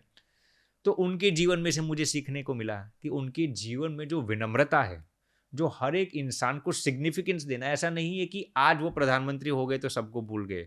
वो जब गुजरात के मुख्यमंत्री नहीं थे, जब वो सामान्य आरएसएस के एक व्यक्ति थे, कार्यकर्ता थे, तब भी जो उनके संपर्क में लोग हैं ना, आज भी कभी कभार वो प्रधानमंत्री कार्यालय में उनको भोजन के लिए बुलाते हैं। तो ये इंसान की विनम्रता है, और यही विनम्रता के कारण मैं ये मानता हूँ कि वो आज आगे, इतने आगे गए। तो ऐसे हर एक इंसान के जीवन में चित्रेश भाई ऐसी कोई ना कोई चीज़ होती है जिसकी वजह से वो अपने जीवन में सफल हुए होते हैं, और उसी चीज़ को सीखने के लिए हम संत हैं, फिर भी हम सीखते रहते हैं, और ऐसे लोगों के जीवन से आपको सीखने को बहुत मिलता है। तो ये एक मकसद रहता है। जी। वैसे ये मैं अंतिम प्रश्न पूछना चाहता था, पर उसके बाद एक और प्रश्न मन में आ गया। कोई बात नहीं। स्वामी जी, एक आम व्यक्ति जब कभी किसी दूसरे व्यक्ति के लिए कोई काम करता है, तो उसके मन में कोई एक्सपेक्टेशंस होती हैं कि यार मैं इसके लिए ये काम कर दूं तो मेरा भविष्य में ये काम आएगा, और जब वो एक्सपेक्टेशंस पूरी नहीं होती हैं तो इंसान को दुख होता है कि यार मैंने इसके लिए जीवन में इतना किया और बदले में इसने मेरे साथ गलत काम किया है ना। ये एक आम व्यक्ति की सोच हो गई, आम व्यक्ति की समझ हो गई। बिल्कुल, हाँ। वैसे as a saint, as a yogi, as a sant, आप भी हजारों लाखों लोगों के जीवन में बहुत महत्वपूर्ण चीज़ें करते रहते होंगे, करवाते रहते होंगे। और कई बार ऐसा होता होगा कि आपके अनुयायी या आपके जो फॉलोअर्स हैं वो आपको आपके अनुरूप फॉलो नहीं करते होंगे उन चीज़ों को। तो क्या आपको भी दुख होता है, और यदि दुख होता है तो उससे कैसे बाहर निकलते हैं? देखिए चित्रेश भाई, बहुत अच्छा प्रश्न पूछा। दुख भी होता है और गुस्सा भी आ जाता है। वैसे आपको गुस्सा नहीं आना चाहिए, लेकिन फिर भी हमें आ जाता है, ये हमारी कमजोरी है। तो दुख भी होता है और गुस्सा भी आता है कभी कभार। तो मैं इस चीज़ से बाहर यही निकलता हूँ, मैं धीरे धीरे अपने आप पर ये अभ्यास करता हूँ, ये कंटेम्पलेशन करता हूँ कि एक संत की ही नहीं बल्कि एक नॉर्मल इंसान की भी यही जिम्मेदारी होती है कि आपकी जिम्मेदारी में जो आता है उसी को आप संभालिए। इंग्लिश में कहावत है, कंट्रोल द कंट्रोलेबल्स। आपके नियंत्रण में जो है उसको ही नियंत्रण में रखने की कोशिश कीजिए। अब मैं आपको ये कहता हूँ चित्रेश भाई, इस दुनिया में कोई भी इंसान आपके कंट्रोल में नहीं है। न तो हमारे कोई, आप जैसे आप कोई गृहस्थी है तो न तो उसकी पत्नी, उसके बेटे, उसकी बेटी अपने कंट्रोल में रहते हैं, ना ही एक संत के लिए उसके शिष्य अपने कंट्रोल में रहते हैं। तो ये बात का एहसास हो जाना कि इस दुनिया में आप भी अपने कंट्रोल में नहीं है, तो दूसरे लोग आपके कंट्रोल में कैसे रहेंगे? सबसे बड़ा भ्रम यही है कि हम ये सोचते हैं कि मैं मेरे कंट्रोल में हूं, हम भी हमारे कंट्रोल में नहीं है, तो दूसरे लोग हमारे कंट्रोल में कैसे रहेंगे? इस बात को यदि इंसान स्वीकार कर ले ना, तो अमूमन दुख चले जाएंगे। तो यही मैं कहना चाहता हूं कि देखिए, कोई भी दुख का प्रमुख कारण यही है कि हम इस पूरी कायनात को अपने कंट्रोल में लेना चाहते हैं, फिर वो इंसान हो, परिस्थिति हो, या फिर कोई सिचुएशन हो। तो ये मोह यदि हमारे दिमाग में से चला गया कि सब कुछ परमात्मा के अधीन है, सब कुछ उसके कंट्रोल में है, ये यदि हमने हमारी जीवन में बरकरार कर ली ना, तो कोई हमारी मानेगा या नहीं मानेगा। तो जैसे अभी ही मैं बात करता हूँ, अमेरिका की एक इंसिडेंस है। एक बंदा था हमारे साथ, वो बार बार एक ही गलती करता रहता था। मैंने 10 बार समझाया, 15 बार समझाया, मुझे गुस्सा बहुत आ जाता। मैंने कहा ये 10 बार तेरे को समझाया, explain you 15-20 times, why are you making the same mistake again and again. वो आकर माफ़ी मांग लेता। लड़का बहुत विनम्र संस्कारी था, लेकिन आकर माफ़ी, Swami ji please forgive me. अब मैंने सोचा यार, एक बात मैंने तेरे को 15-20 बार बताया और एक ही गलती हर दिन रिपीट रिपीट रिपीट करता रहता है तू। फिर मुझे ये लगा कि इसकी समझ को फेरफार करना वो मेरी जिम्मेदारी, माने मैं उसको कह सकता हूँ, लेकिन फेरफार कराना वो परमात्मा के हाथों में। तो मुझे ये लगा कि मैं यदि उस पर जो अपना हुकूमत है, अपना कंट्रोल करने का जो मन में जो है, वो उसको निकाल दूं मैं, तो मेरे अंदर से दुख चला जाएगा। और वाकई मैंने इस पर प्रैक्टिस किया चित्रेश भाभी, मेरे अंदर ये अभ्यास चल रहा है। और आपने ये प्रश्न पूछा तो मैंने मेरे जीवन में सबसे बड़ा बोध यही सीखा कि कभी भी किसी को कंट्रोल में लेने की कोशिश मत करना, सब परमात्मा के कंट्रोल में है। बहुत बढ़िया। यदि ये सीख आपके अंदर आ गई ना, तो 90% जो ओवर एक्सपेक्टेशंस आपके ना, वो खत्म हो जाएंगे। बहुत बढ़िया स्वामी जी, बड़ा आनंद आया आपके साथ बातचीत करने में। और बहुत सारे मेरे व्यक्तिगत प्रश्न भी थे और बहुत सारी चीज़ें ऐसी थी जो जनरलाइज थी। बहुत कुछ मैंने भी इस पॉडकास्ट से नई चीज़ें सीखी। और आई एम 100% श्योर कि लोग ज़रूर बोलेंगे कि स्वामी जी को एक बार और बुलाओ, और हम लोग बहुत सारे नए प्रश्नों के साथ बैठेंगे। तो स्वामी जी बहुत बहुत धन्यवाद। और बस अंतिम में एक बात पूछना चाहता हूँ। हाँ बोलिए। कि जो भी बीच में भी आपने एक बात बोली कि सोशल मीडिया ने आपको बड़ा हेल्प किया यहाँ तक पहुँचाने में। जी। तो आज सोशल मीडिया कैसे आपके लिए भी औजार का काम कर रहा है, कैसे आपके लिए भी एक अच्छा सहयोग का काम कर रहा है, जिससे आप अपनी बात लोगों तक पहुंचा पाएं? देखिए चित्रेश भाई, बहुत अच्छा प्रश्न पूछा। सोशल मीडिया आज बहुत मदद कर रहा है। जैसे अभी मैं कई महीनों तक अमेरिका में था, तो कुछ जगह पर हम गए तो वो कहते थे, स्वामी जी आपको हम यूट्यूब के ज़रिए सुनते हैं, फेसबुक के ज़रिए सुनते हैं, स्वामी जी आपको इस पॉडकास्ट में हमें देखा था। तो मैं अभी एक बात बताता हूँ, एक शिकागो में हमें बंदा मिला, उसका बहुत बड़ा कारोबार है मोटेल्स का और वो सब। अब उसको गुस्सा बहुत आ रहा था, तो उसने हमारा एक पॉडकास्ट देखा था, उसमें हमने गुस्से की टिप्स दी है। तो कहता है स्वामी जी मैं कब से प्रैक्टिस कर रहा हूँ, तो मुझे बहुत फ़ायदा हुआ। तो हम भी कई जगह पर जाते हैं चित्रेश भाई, तो ये देखने को मिलता है कि सोशल मीडिया की बदौलत लोगों के जीवन में पॉजिटिव इम्पैक्ट आता है, वो हमने देखा है। तो सोशल मीडिया बहुत बहुत सहायता रूप होता है। जो अध्यात्म का जो संदेश है, धर्म का जो संदेश है, लोगों को संस्कारी बनाने का जो मिशन है ना, उसमें सोशल मीडिया सबसे महत्वपूर्ण भूमिका निभा रहा है। बहुत बढ़िया। जी। बहुत बहुत धन्यवाद स्वामी जी। और यदि आप सब लोगों को ये पॉडकास्ट बहुत अच्छा लगा हो तो जो पॉइंट पूरे पॉडकास्ट में आपको अच्छे लगे हों वो कमेंट बॉक्स में ज़रूर बताइएगा। और इस पॉडकास्ट में आपके भी मन में कोई सवाल आए हों पॉडकास्ट देखते हुए तो कमेंट बॉक्स में आप सवाल पूछिए। आपके सवालों के साथ एक बार मैं वापस स्वामी जी को बुलाऊंगा, क्योंकि अभी मेरे सवाल तो ख़त्म नहीं हुए पर क्योंकि एक पॉडकास्ट की कुछ लिमिटेशन होती हैं। तो आज का पॉडकास्ट हम यहीं पे समाप्त करते हैं। आप अपने प्रश्न कमेंट बॉक्स में ज़रूर लिखिए, हम वापस स्वामी जी को बुलाएंगे। स्वामी जी बहुत बहुत धन्यवाद आने का, समय देने का, और आप अमेरिका से सीधे हमारे पास ही आए पॉडकास्ट करने के लिए, तो इसका हृदय से आभार। चित्रेश भाई, आपका भी बहुत बहुत धन्यवाद। आपने जो प्रश्न पूछा उसके लिए आपको धन्यवाद। हमारे जवाब में तो इतना दम होगा या नहीं, लेकिन आपके प्रश्न के अंदर बहुत दम था, तो इसके लिए बहुत बहुत धन्यवाद। प्रणाम चित्रेश भाई, थैंक प्रणाम यू। प्रणाम।